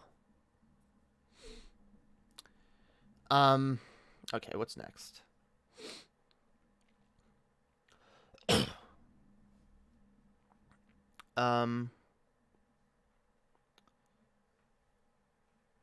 Oh, you're talking about like your police and military gear True. Don't forget they made me pay for not turning in my 9-year-old issued underwear from basic training. Holy fuck. Yeah, I had $800. I had to pay $800 in stolen gear. Damn. Someone stole your gear, and you still had to pay for it.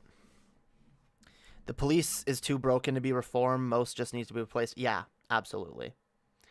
Again, I don't see Democrats doing that, but hey, if they at least were willing to defund the police a little bit, put some of that money back into the communities, I don't see anything about that in this bill. He also called on Congress to pass protections for LGBTQ plus Americans after Congress recently passed the Anti-Asian Hate Crime Bill. All right, based. Yeah, he talked a little bit about his. He wants to put a bill, put a bill forth for LGBTQ plus protections, Equality Act or whatever it was called. Yeah, it's good. I don't hear anything about overriding these states that are attacking trans children, though. Fact check. Biden's number on COVID, seniors, and vaccinations. When I was sworn in, less than 1% of seniors were fully vaccinated against COVID-19, Biden said during his address. 100 days later, nearly 70% of seniors are fully protected. Senior deaths from COVID-19 are down 80% since January, down 80%.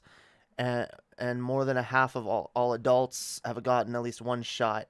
Some of these numbers appear to need a closer look. It's technically true that very few seniors were fully vaccinated when he took office. Vaccinations began only mid-December in the U.S., but about 34 million seniors are now fully vaccinated. According to the Centers for Disease Control and Prevention, that's 64% of the nation's estimated 54 million seniors. Okay, so his numbers are off there. It's also true that more than half of all adults in the U.S. have gotten one shot. Okay. But senior deaths have fallen by around 50%, according to the Associated Press. Citing the best available data, not 80%, senior hospitalizations have fallen by more than 70% as well. Okay, so it looks like Biden doesn't have his numbers fully... Let's see. Yeah, okay. Hospitalizations have plunged more than 70%. Go away. Deaths among Americans 65 and older have declined more than 50% since their peak in January. Okay.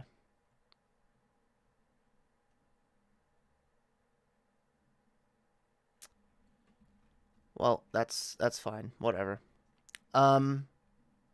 It's not fine, Biden. Get your fucking facts straight, yo. Get your goddamn facts straight. All right. What else? Biden says Harris will lead rural broadband initiative.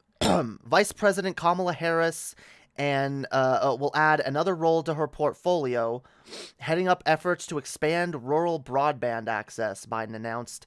Biden underlined the need for modern infrastructure investment, including broadband, as part of his American Jobs Plan, calling it the largest jobs plan since World War II. It creates jobs connecting every American with high-speed internet, including 35% of rural America that still doesn't have it. It's going to help our kids and our businesses succeed in the 21st century economy, and I'm asking the vice president to lead this effort if she would, Biden said, because I know it will get done. I hope that's true, because the internet infrastructure in this country is fucking abysmal, all right?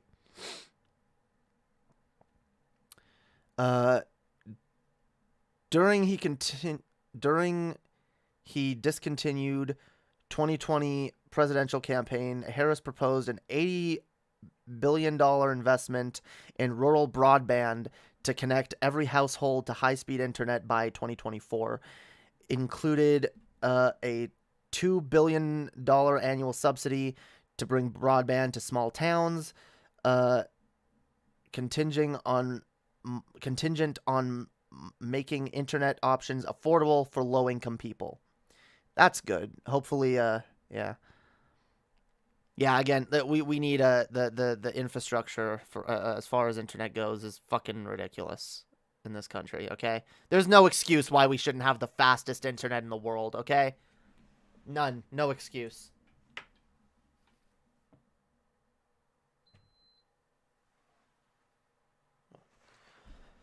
Okay.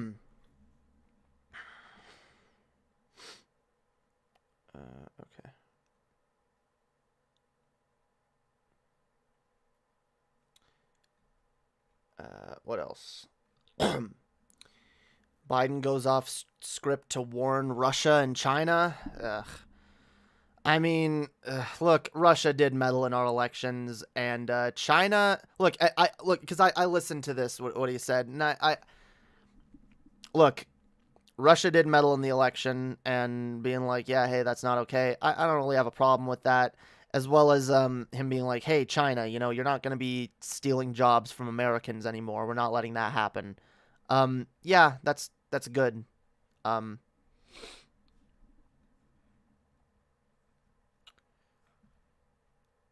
That's more or less basically what he said. I made it very clear to President Putin that while we don't seek escalation, their actions have consequences.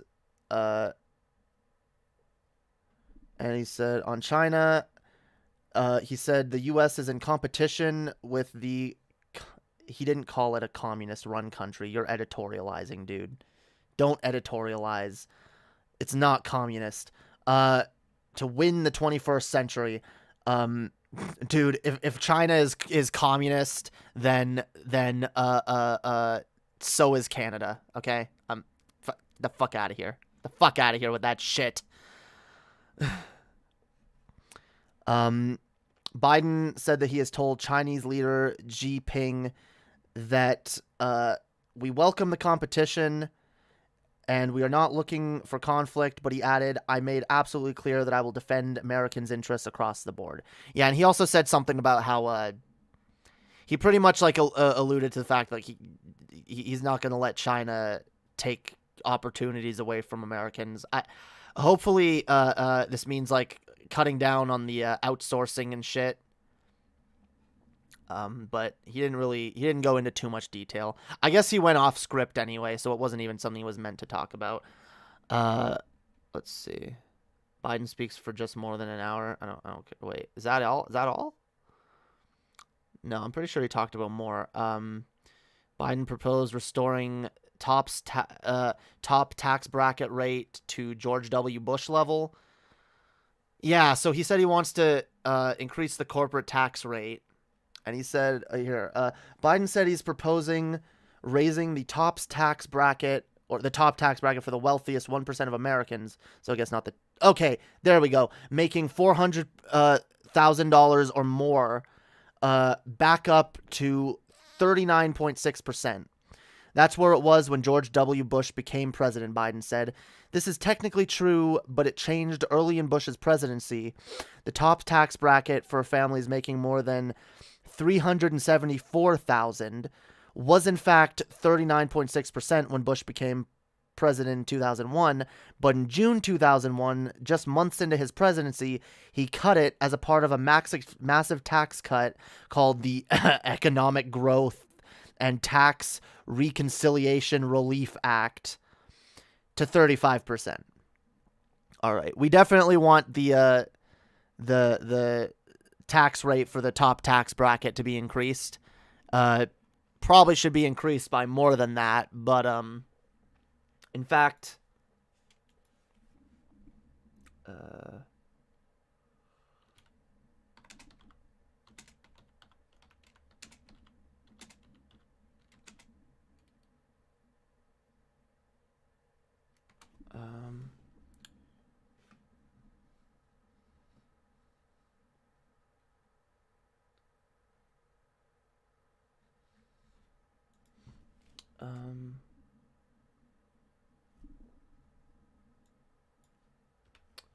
Let's see.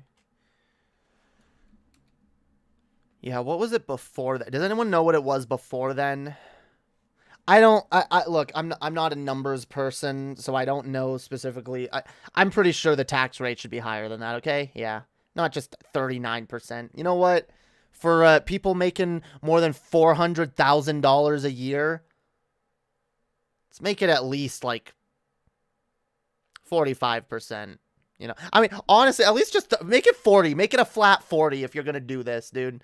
You do 39.6. Just make it a flat fucking 40. Why complicate things further? All right. Might as well make it as high as you can possibly get away with. Let's see. Biden calls January 6th attacks existential crisis for America. True.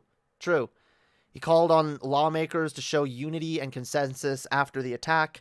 We have stared into the abyss of insurrection and autocracy, of pandemic and pain, and we the people did not flinch, he said. At this very moment, our adversaries were certain we would pull apart and fail. We came together. He added, we have to prove democracy still works, that our government still works and can deliver for the people. Well, maybe work on some of these policies then. Maybe beef some of them up a little bit and try adding some shit. Yo, what up, Ann Kennedy? Thank you. Welcome. Yeah, okay. Fact check. Biden promotes new jobs created in first 100 days. Biden said the economy created 1.3 million new jobs in his first 100 days. This appears to be true according to the Bureau of Labor and Statistics data. Total non-farm payroll employment rose by 916,000 in March and by 486,000 in February. That's a total of 1.4 million. While the gains under Biden are true, the same BLS data also showed that the economy had already begun recovering during Donald Trump's final months in office. According to the data, total non-farm payroll employment rose by... You know what? Like, I don't know. I don't know anything about this shit. Just look, if it did start getting better in the end of Trump's presidency, this is one of those times when I seriously doubt that it has anything to do with anything the president did while in office. All right.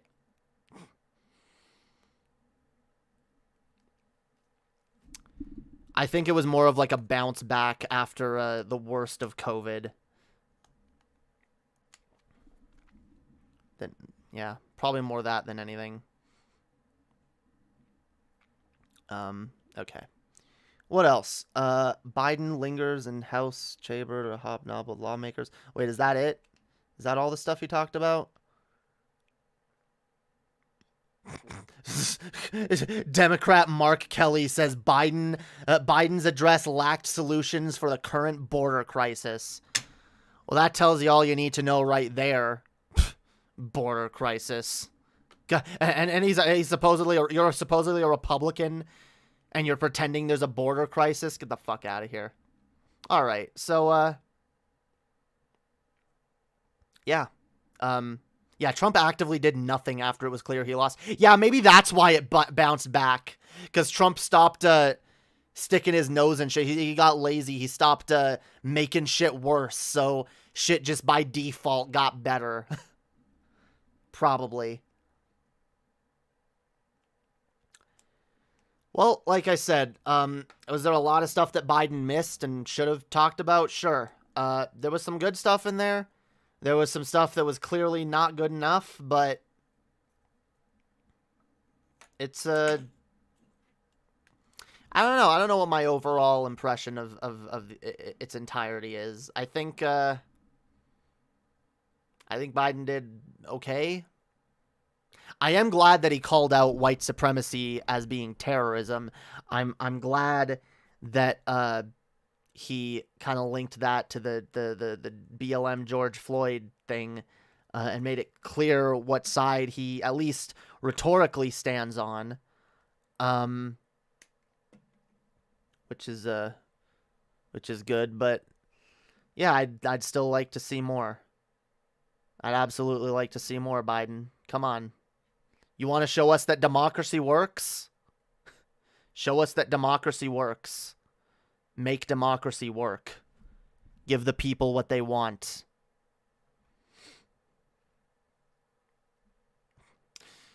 Joe Biden is a shit sandwich, but he's a shit sandwich with some seasoning and maybe a little, maybe a breath mint on the side. Yeah.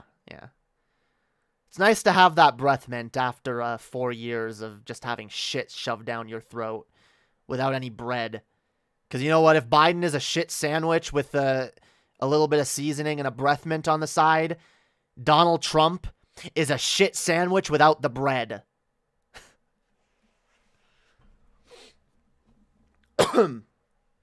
Yeah, you don't even got that bread to like dilute the taste of the shit.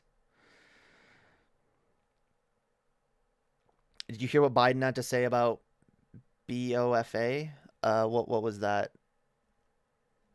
I was pretty sure this covered every. Actually, where was his shit on immigration? This doesn't go away.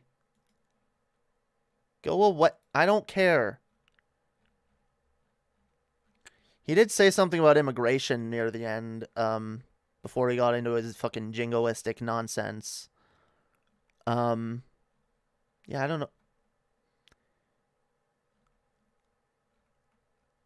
Whatever. He says he wants to expand immigration. He didn't give anything concrete on it.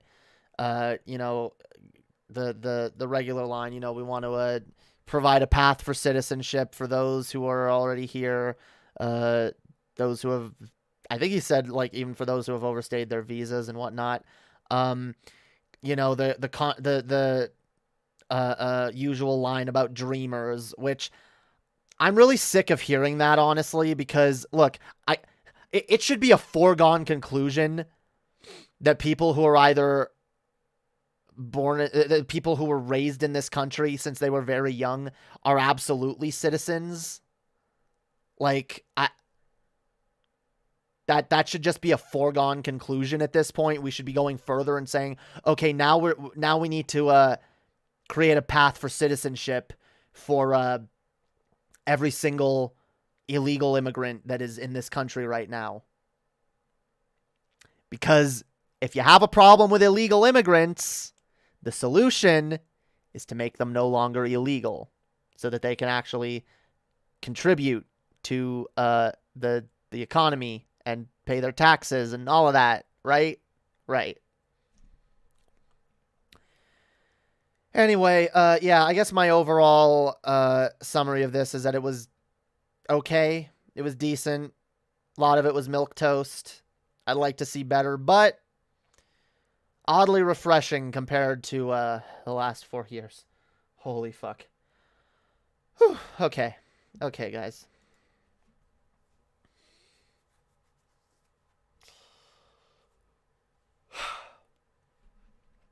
That was a long segment. That was a long fucking segment, yo.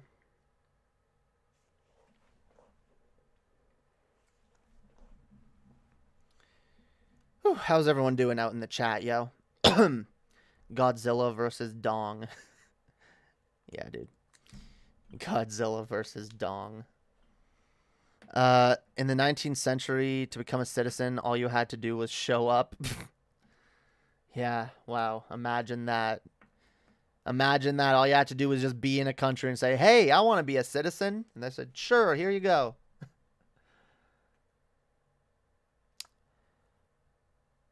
I do believe it should be that simple. It should. Yeah. You want to be a citizen of a country? You go there. And you say, yep, I'm moving there. Yep. Why not? Why make a long and complicated process full of gatekeeping? Like, hey, you want to, like, look, I'm not saying don't use measures to you know, make sure that you're not bringing terrorists or hardened criminals into the country. Sure, do your background checks and whatever y'all need to do, but the immigration process is fucking broken in this country, okay? Believe me, all right? It is fucking broken.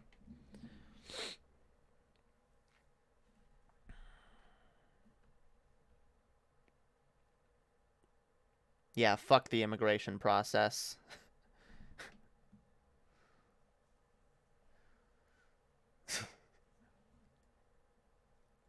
In capitalist America, immigration process, fuck you. It's literally true. Yeah. In capitalist America, you don't fuck the immigration process. The immigration process fucks you.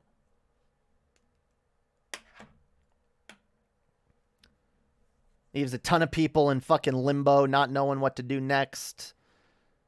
Breaks up families. Keeps people apart. Keeps people divided in one of the worst ways possible, dude. Fucking ridiculous. It should be way simpler for people to come here legally. If it was, the illegal alien problem wouldn't even be a thing. Yep. They'd just be citizens. Paying their taxes like everyone else.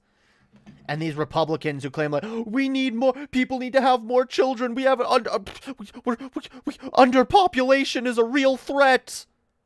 The population could go down in the next generation.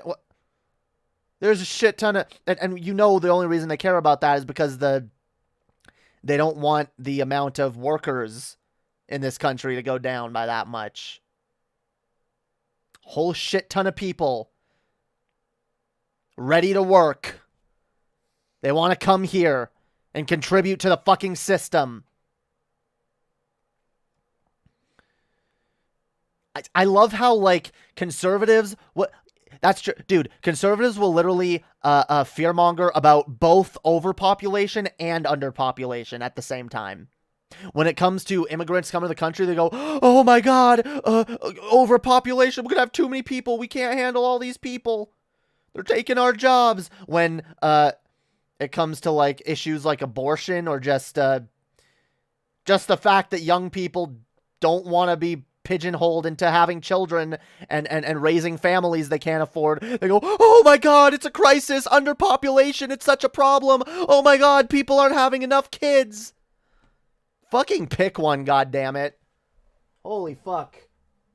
Are we at threat of overpopulation or underpopulation? Personally, I don't think we're at a threat of either. I think both are a myth and a red fucking herring. Fucking distract from the real issues at hand.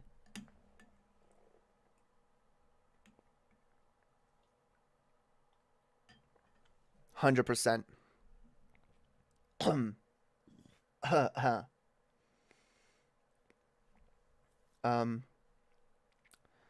Jamie, done me some more Amazon shopping. Had to include some more goodies for you, and giving and pitting smiles feels so good. Well, oh, thank you, Ann Kennedy.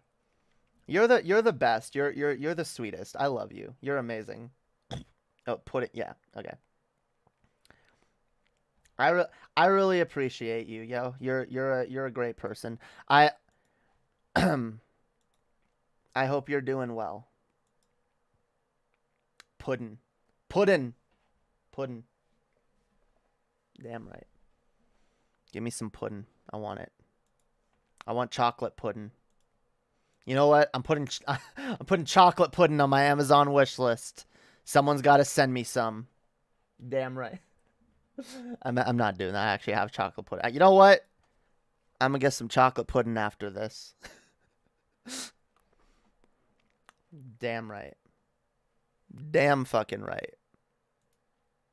Can never have enough chocolate pudding.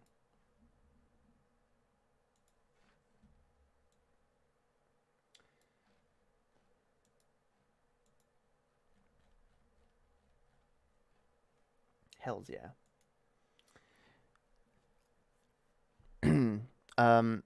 Jim Baker sell a bucket of pudding. Dude, I don't want Jim Baker pudding.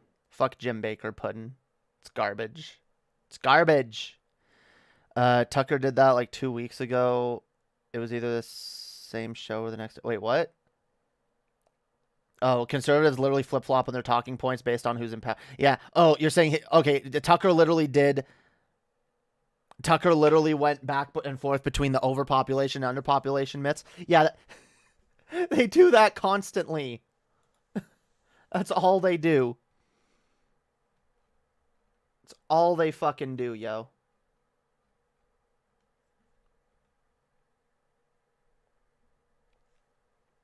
Thank you. Oh, thank you, Ann Kennedy. Oh my god, I appreciate that. You sent me the dress I've been wanting. I really thank you so much. That really means a lot. I have yeah, I've been wanting that dress for a while. Thank you. I'll finally have a proper fucking dress, like not a dress that's like I have I don't know what to call it. I have dresses, but they're like not like fancy or anything. They're just basically like a really long shirt. I love you. I really appreciate that. Hey, Jamie, you should check out Jim Baker saying COVID is created by QAnon zombies. Damn. Well, maybe sometime. I'm not rushing to look at Jim Baker. I'm also not really doing any more content tonight. We're chilling with the chat for the rest of this stream, okay?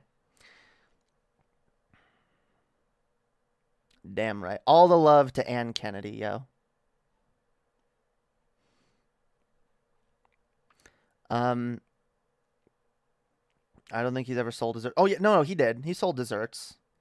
I remember that back on DP. They were looking at all the shit that's in the buckets. Yeah. Jim isn't wrong about that. Wait. Oh, I thought you said created by Jim Baker saying that COVID is creating QAnon zombies. Yeah, I lost a great aunt to QAnon during this pandemic. Okay. Yeah, that makes more sense. Okay. No, that is true. That is true. I don't think it's COVID though.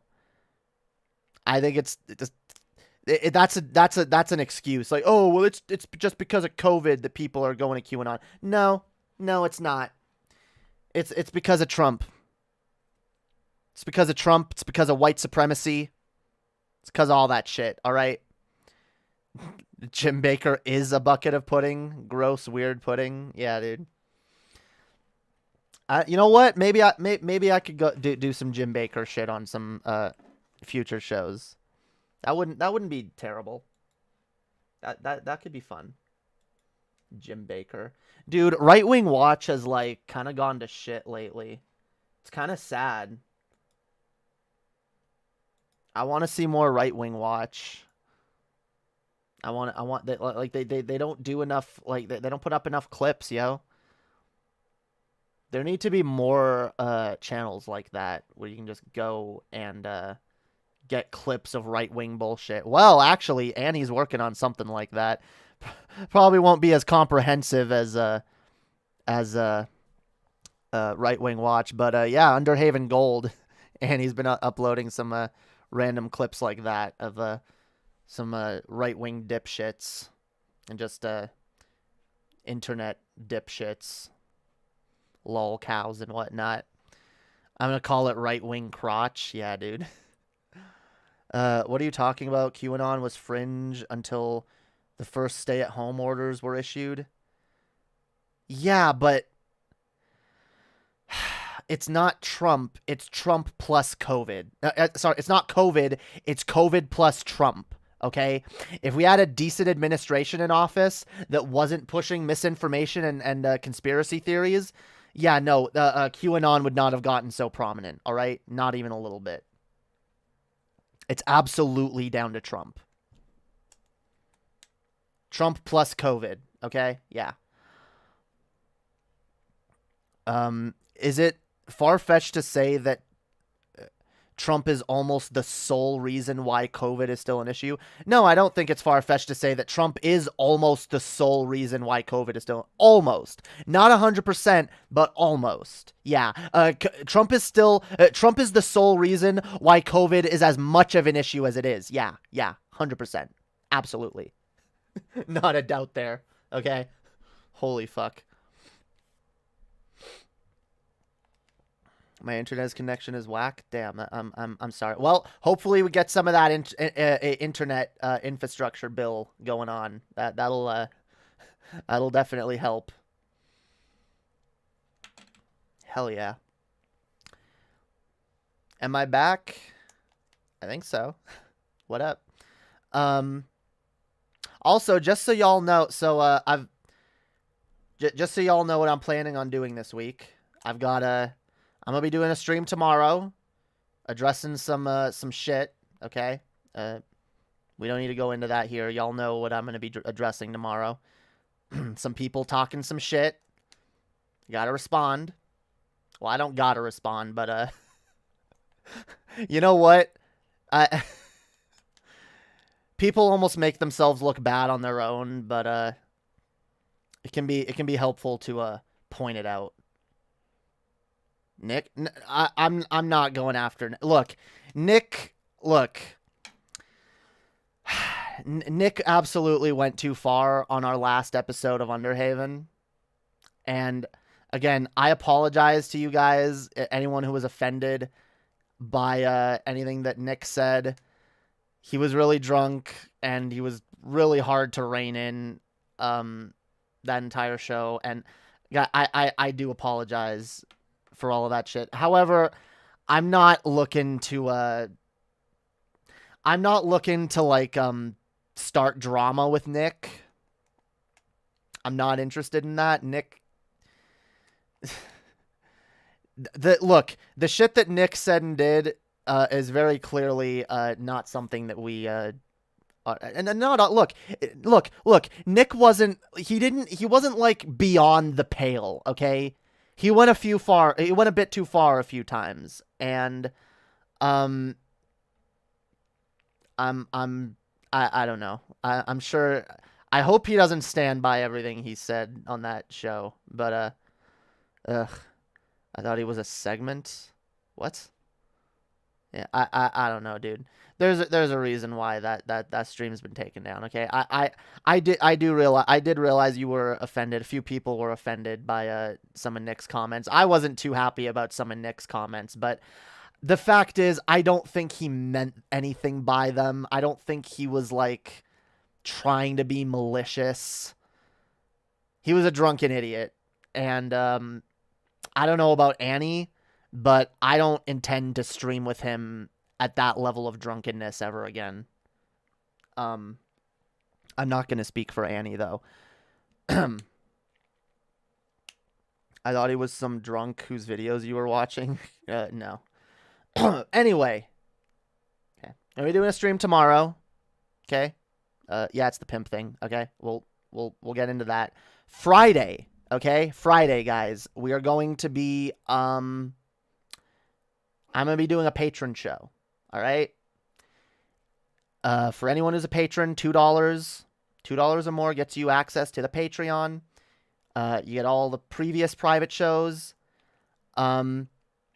Normally I do like a call-in stream where I riff on some of my old content. This time I think I'm going to I've actually got a different idea for this patron show. This patron show, I might drink a little more than I usually do too.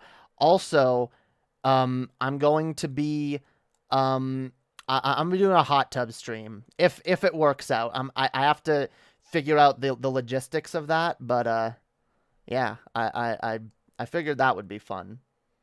Hot tub stream, yo. Any of y'all who want to see me in a swimsuit? Disclaimer: I will not be wearing a bikini. Okay. My swimsuit. It's not a. It's like a 2-piece swimsuit. That's like a. It's like a almost like a dress. It like covers the bottom part kind of, but like it is also kind of revealing. Okay, so if y'all are interested in that, become a patron, and yeah, I'll just be chatting with the chat. I might I'll probably be looking at some stuff on my phone.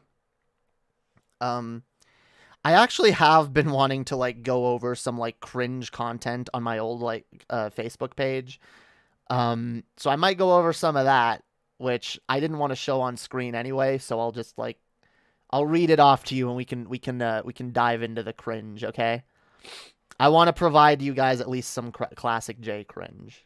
All right. But yeah, hopefully that'll be a fun stream. I kind of wanted to do something a little bit different for this this month's patron stream.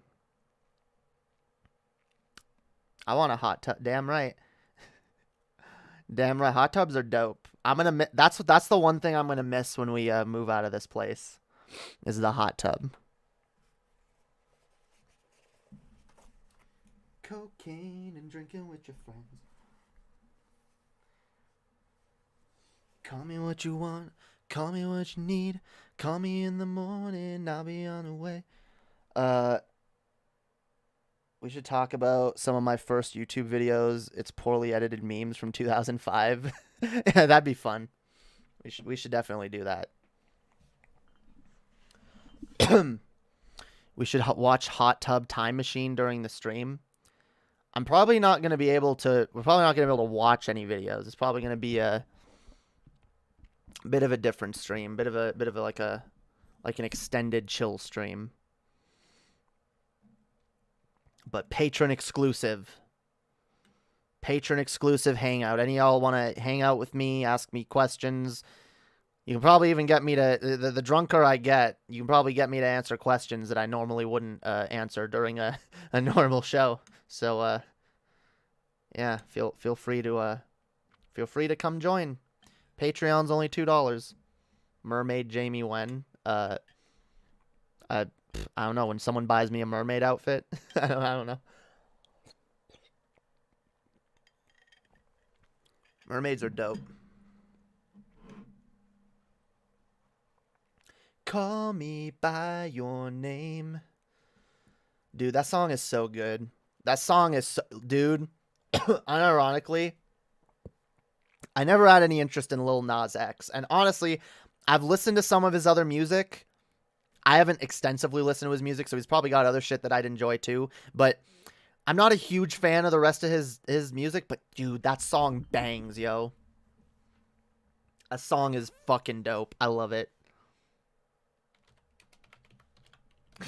And it totally pissed off the fact that it pissed off all the conservatives is a bonus. Dude, literally, I've found several new like favorite songs just by oh, what are the conservatives fucking bitching about this week? Oh, Cardi B made a song called WAP. What's that about? Holy shit, that's actually a dope fucking song. Oh, Lil Nas X made a song where he grinds on Satan. Holy shit, that's actually a dope song. Montero, Call Me By Your Name. Yeah, go listen. It's a dope fucking... I love it. I love it.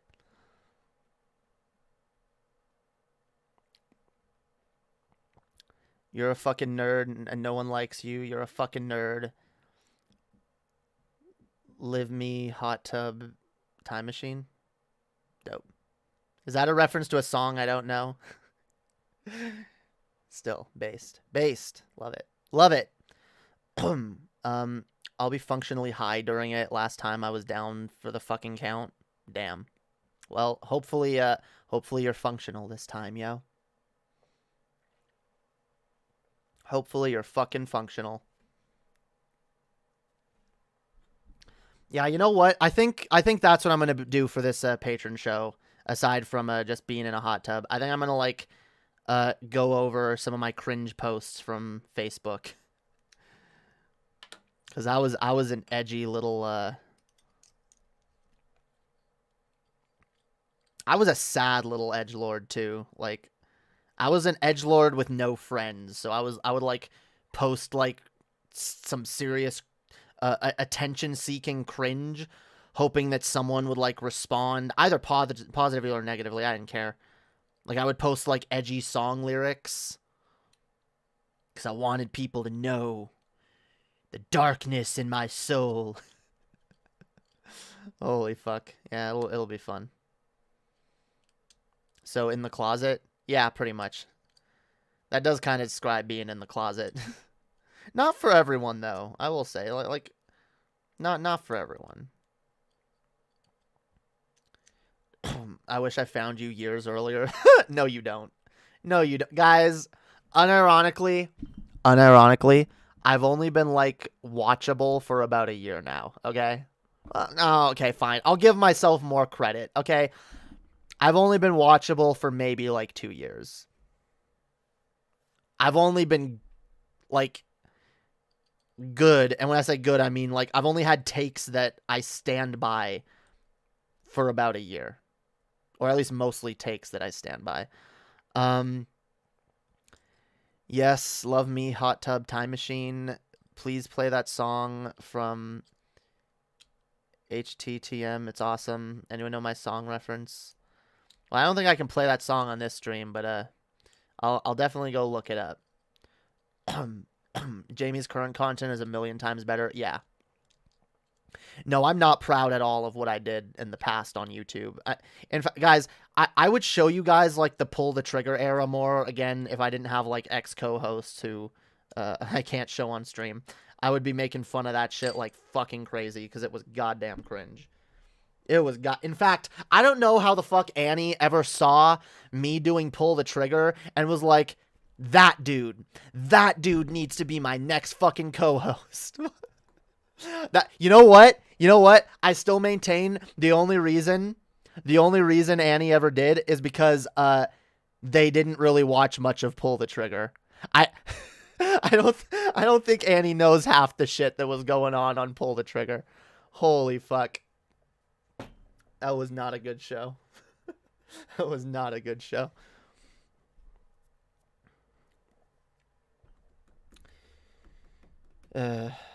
It's because you're both trans. Well, we weren't both trans at the time. Neither of us knew. Eggs seem to find other eggs. That is kind of true. Like, I don't know. I guess like people who have shit in common, even if they don't know what they have in common, might still be attracted to each other, you know? Might be like, I don't know. Like, I do sometimes meet someone. I'm like, I don't know what it is about you, but I like you and I get along with you. And I don't know why. I don't know what it is I like about you, but I like you as a person. And we get along. Trying to trans swag to when? Yeah, dude, we got a trans pill swag to. There are unironically people who think that that's how it works. And think that, oh, yeah, Annie just became trans after I did. Because, yeah. Ugh. And yeah, Swegta's going to be next. And then all our community is going to be a giant trans community. Yeah. Trans Realize when? When's Realize TV becoming trans? That's the better question. FML too, yeah. Look at all these fucking cis white men in my fucking chat, yo. It's alright, we can fix that. A trans community based, yeah. Yeah, I gotta be careful. Bad faith actors are gonna take me out of context and pretend I'm being serious.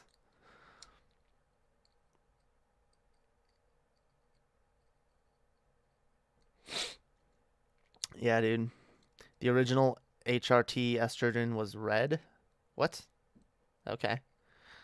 When I call in, I can say, hello, ladies. Yeah, well, you can already do that when it's just me and Annie. Fuck you, Jamie. You love me. I do. I love you all. You're all beautiful people. All right?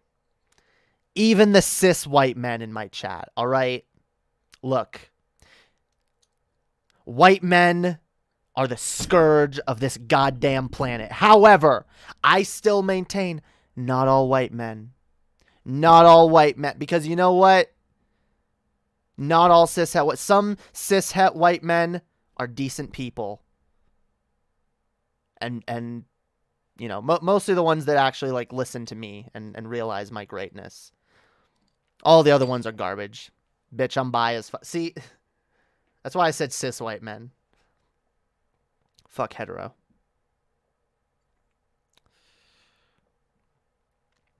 Fuck all y'all. No, I love y'all. I just, look, unironically, I want acceptance and happiness for fucking everybody, all right? Be a man, be a woman, be whatever the fuck you want, yo. Just because I don't understand the desire to be seen as masculine doesn't mean that it's devoid of value. Everyone's different, you know? I want people to be happy. I want people to be themselves, you know, and to be accepted. I'm the B in LGBT. Damn right. Give me that B. I'm the lettuce and the tomato in LGBT. Yeah, dude. Lettuce and tomato. Yeah, dude. Cause girl, you're amazing. Just the way you aren't. Change. That was a bad Vine I did back in the day.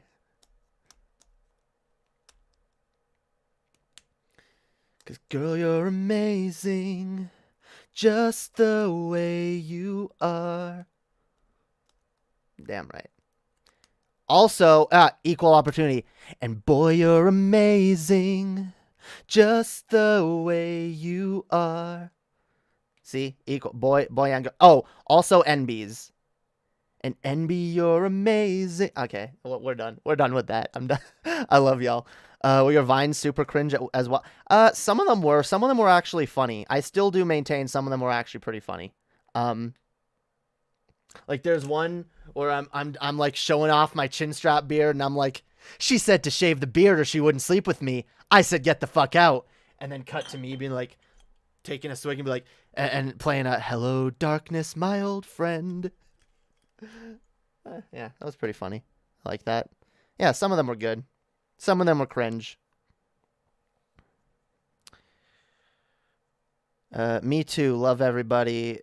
Give it, take it, fuck category. Yeah, fuck categories. You know what?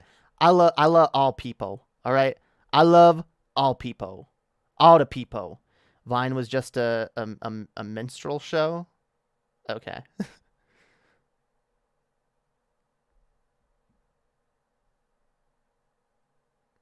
Early J was super round. Hey.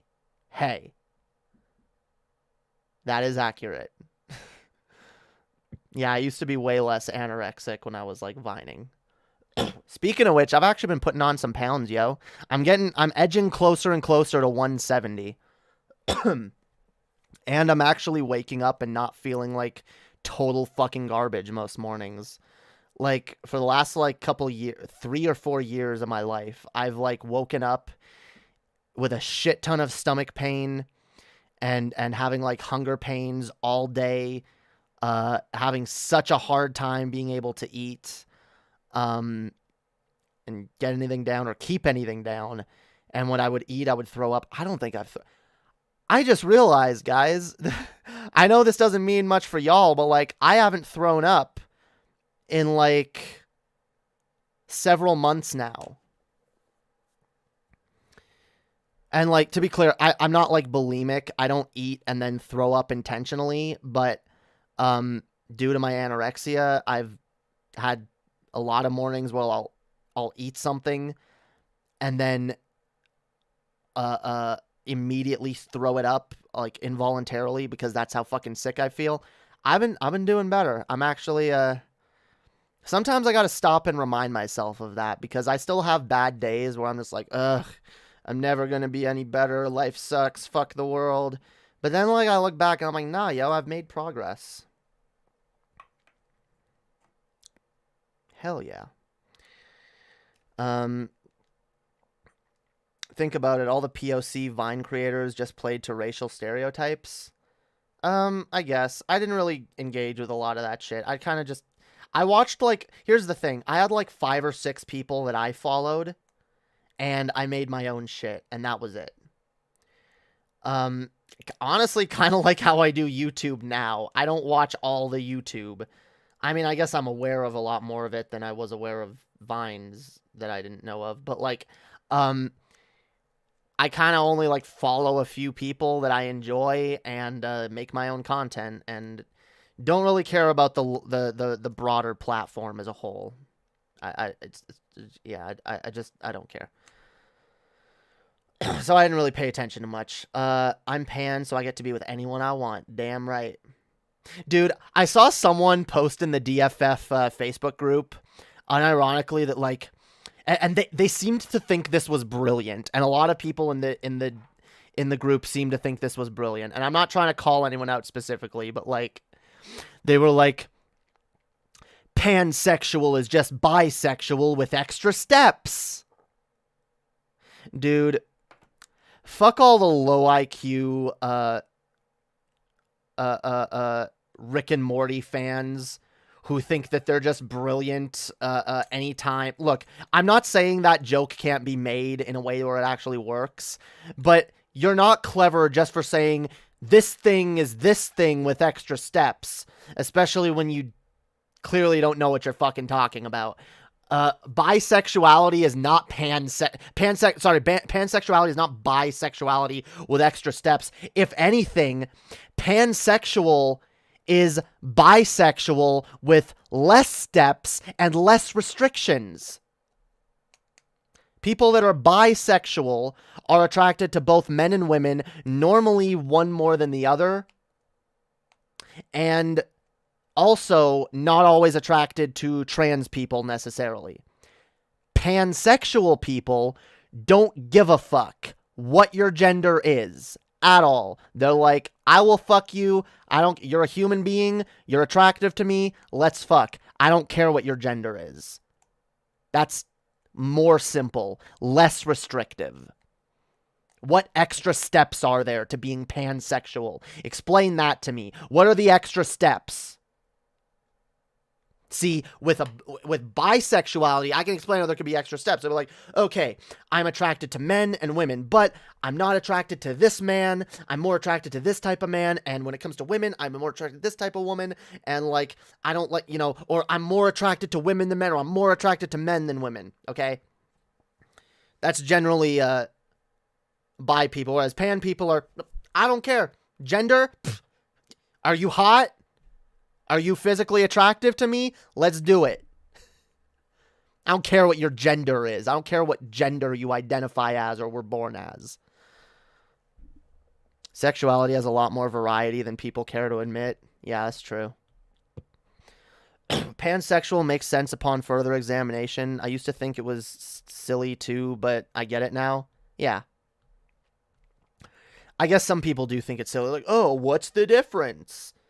Pansexual means you don't have any gender restrictions when it comes to what you're attracted to. And I'll be honest, I'm not pan. There's a reason I label myself a bi-lesbian, okay? Because I mostly prefer women. Mostly prefer women, but I'm attracted to some men. Some men are really fucking hot.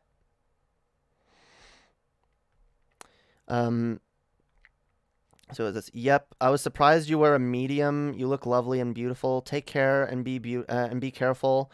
Don't let any psychological thoughts overcome your health. Stay beautiful, sweetheart. You're perfect. Aw, thank you so much.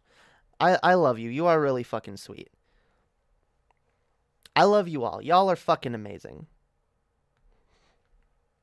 And thank you so much, Ann Kennedy. I really appreciate that.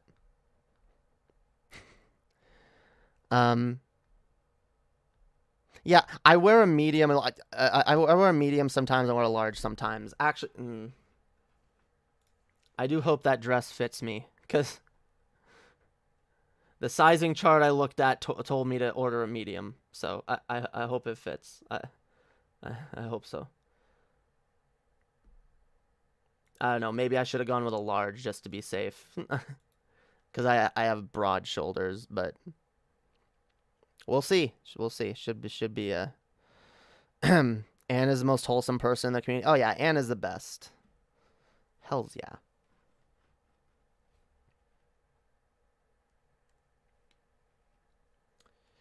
Hella dope.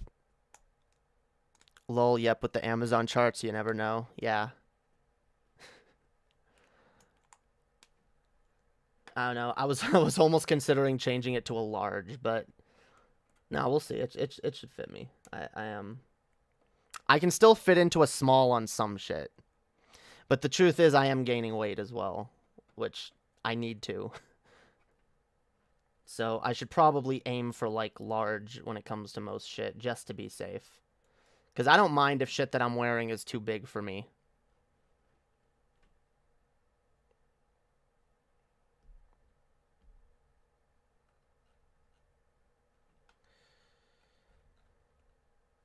Because, Oh, apparently it stretches, so it should be fine. Okay.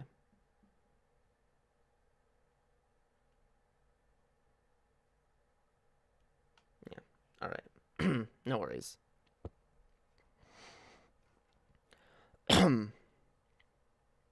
Anyway, I should dope. I should probably 170 at 5'4" is still too thin. I'm 180 at 6'4". Yeah, but the problem, see, I don't mind if I lose weight a little bit down the road, but the problem is my weight has been like up and down. Like my weight has been like a yo-yo. I've gone down below like 150 several times. In fact, was I at one? I was around like 140, like maybe 6 months to a year ago. Yeah, my weight has kind of been all over the place, and because of the fact that I don't eat enough, I've just had like really weird issues where I end up having these days where I don't eat anything and then I lose like even more weight, and yeah, it's not good. It's definitely a problem that I've been like always feeling hungry and shit. And like feel like absolute garbage. And now again, I'm eating better. I'm eating more regularly. And my body weight is actually like a little more static. It's not as all over the place as it was. Cause that's the thing. Even if I got my weight up to 160, which is around what it should be, which right now it's at only like 167. I needed to keep it. Okay, like I've done like reading up on like how to get over like anorexia and shit, and I've talked to people, and it's not just as simple as getting to that weight, it's staying at that weight. You have to stay at a healthy weight for at least like 3 months or so, which I have not been able to do before now.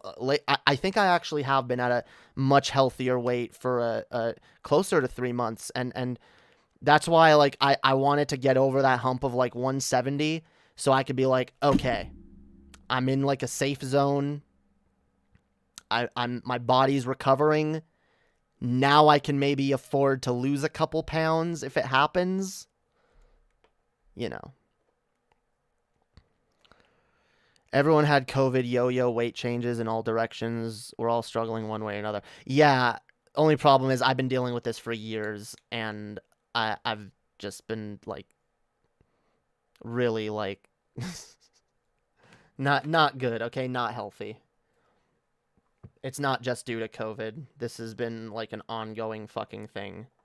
And I'm really glad like now I'm at a place like I'm getting closer and closer to the place where I feel comfortable, like, just because see, I have to center my whole day currently around eating, guys.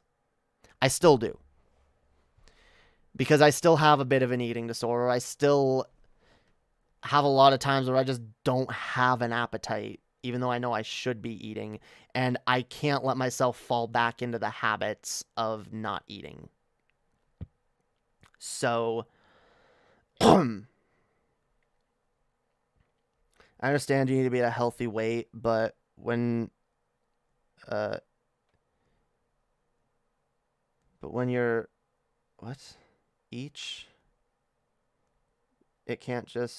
can't you just make sure it doesn't get too high? When you reach it, oh yeah, no, I'm not gonna try to like gain infinite weight. I don't want to be fucking like fat or anything. Like, honestly though, here's the thing, guys.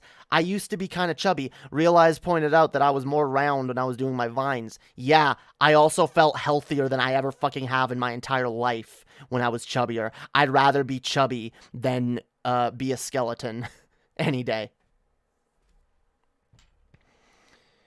Because again, if I'm like too chubby, I know I can lose that weight. My problem is gaining weight. Like, it's taken me years to gain this weight. And I didn't always have healthy habits, and I've had a lot more healthy habits lately, which is why I've been doing better. But my hope is that I can get to the point where I no longer have to center my day around eating, and I can just eat and not eat, you know? I can have a day where I like, oh, I'll go a few hours without eating, and it's not going to make me feel like I'm dying. And then when I actually can eat and have that also not make me feel like shit, because eating still kind of does hurt a little bit. Hurts my stomach a little bit when I eat still. Not as much as it did before, but some people have super quick metabolisms, which can be a pain too. I eat a ton and barely gain any weight at all. Yeah. It can be tough. I'm 5 feet 5 inches. I'm maintaining at 152, and I just turned 50. Just trying to put the healthy stuff down the gullet when you can. Lol. That's what everyone tells me. I have days when I barely eat. I'm sorry. Yeah, that's what you gotta do. It can be hard. It can be hard, but like, it's worth it to try and be healthier, you know? You got to just do what you can, you know? Do what you can when you can. You're never going to be perfect, but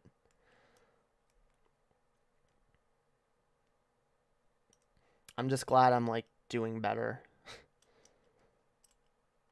I put on weight in the summer for winter, unlike most people who put on weight during winter.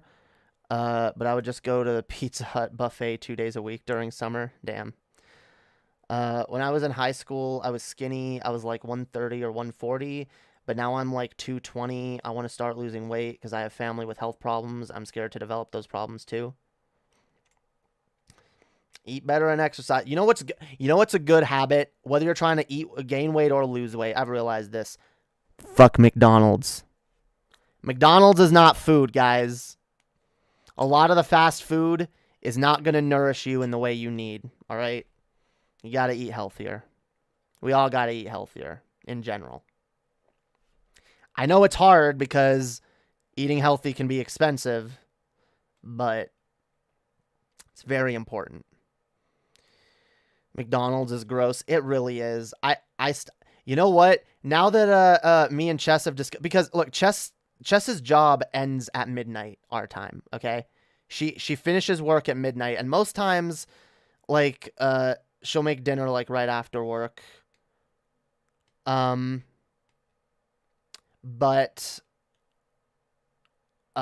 sometimes, like, we don't have anything to make, or we just want to go out and get something quick, and it's the worst when McDonald's is all that's open. We didn't realize, now that we've discovered that Whataburger is also open, and not the greatest, but again, better than McDonald's, I don't think we're ever going to go to fucking McDonald's again. At least not anytime soon. Fast food is bad for you, but ironically or unironically, I was in the most shape when I was cycling fast food joints all the time. Well, maybe it's because you were walking to them, yo. You were getting more exercise.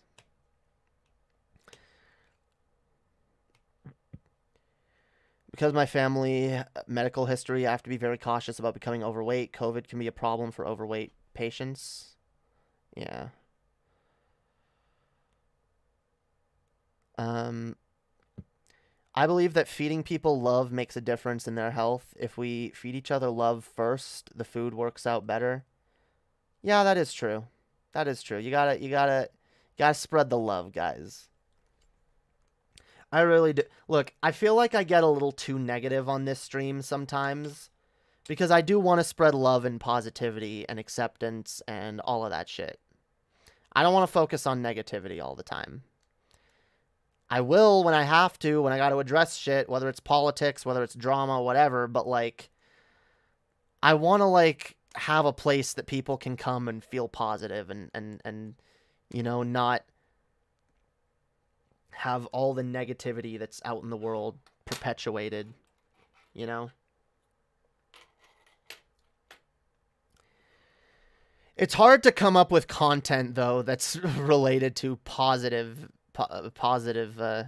shit, you know? Like if I'm going to talk about the news, it's hard to like it's hard to find ways to make it positive. It's hard to go on rants about stuff that's positive, you know? But hey, people like my rants. It's entertaining, so. When I eat McDonald's, I legit feel shitty afterwards. Even when I was skinny, yup. I felt ill, like my blood pressure squeezed or some shit. Actually, I felt like a big weight feel on my stomach. I'd rather eat homemade burgers. Oh, yeah. Yeah.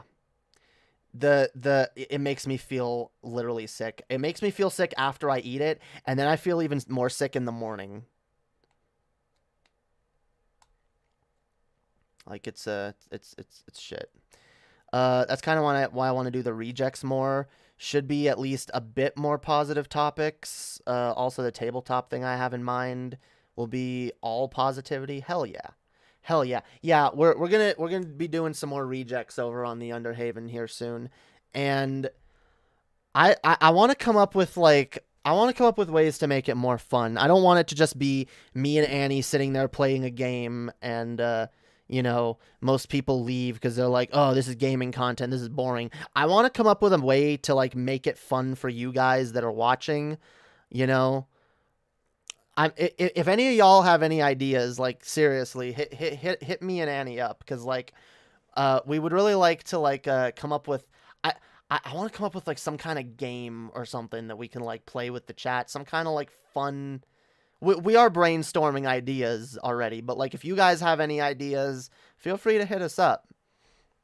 Any ideas are welcome for how we can make our streams a little more interactive and a little more fun, you know, because I want to have more fun and you know, I want to do less negativity. Among Us. I've never played that game. I've heard of it. I don't know what kind of game it is. I don't know if it's my cup of tea or not. But maybe there's some like multiplayer game.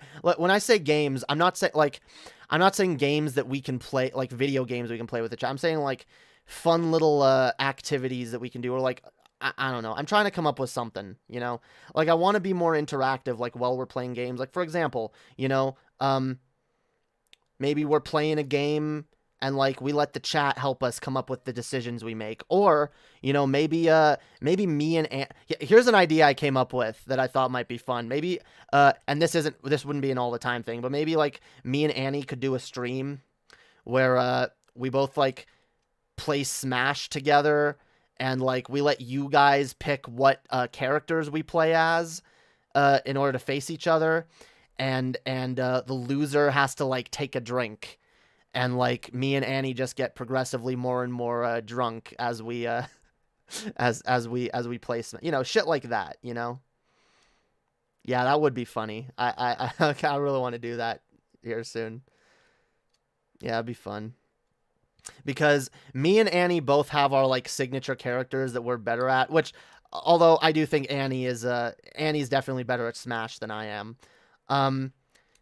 So I would probably be doing more drinking, but it'll put us at even more of an even playing field if you guys are picking the characters for us, and you guys are like making us play like the shittiest characters.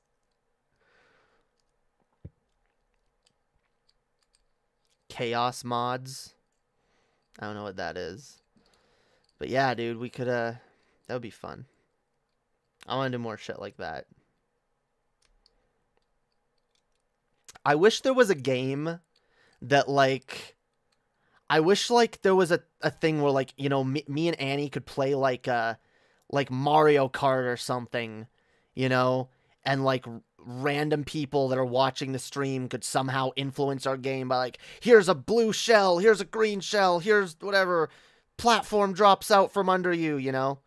I wish there was a game like that where like random people can come and interact, and so we could just have like an open link to whatever we're doing, and like random people could come in and like, I don't know. I also, you know what would also be fun? Maybe if we played like a trivia game with the chat once in a while. Or we did some kind of like you described a chaos mod. Oh, that's actually a thing? Huh. Damn, well, that would be interesting. I don't know what kind of game that would exist in, but let me know. You should bring back Crapshoot. I do agree. That would be fun. Just like random games that we can play with the audience, you know? For those of y'all that don't know, Crapshoot is basically like Florida or Africa.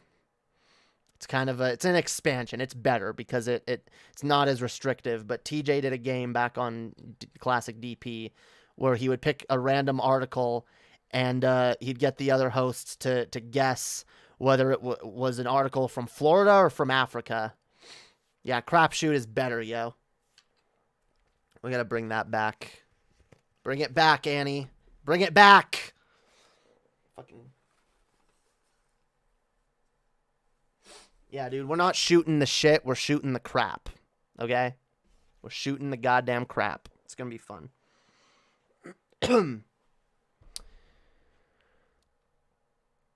I don't play video games much at all, but I really liked Among Us and tried it a lot, but I sucked so bad at it. Now, maybe we might play Among Us. I know it's been really popular with streamers, so. I play vicariously through Daz Games, lol. Love his channel. Dope. I've never heard of that channel, but I'll check it out.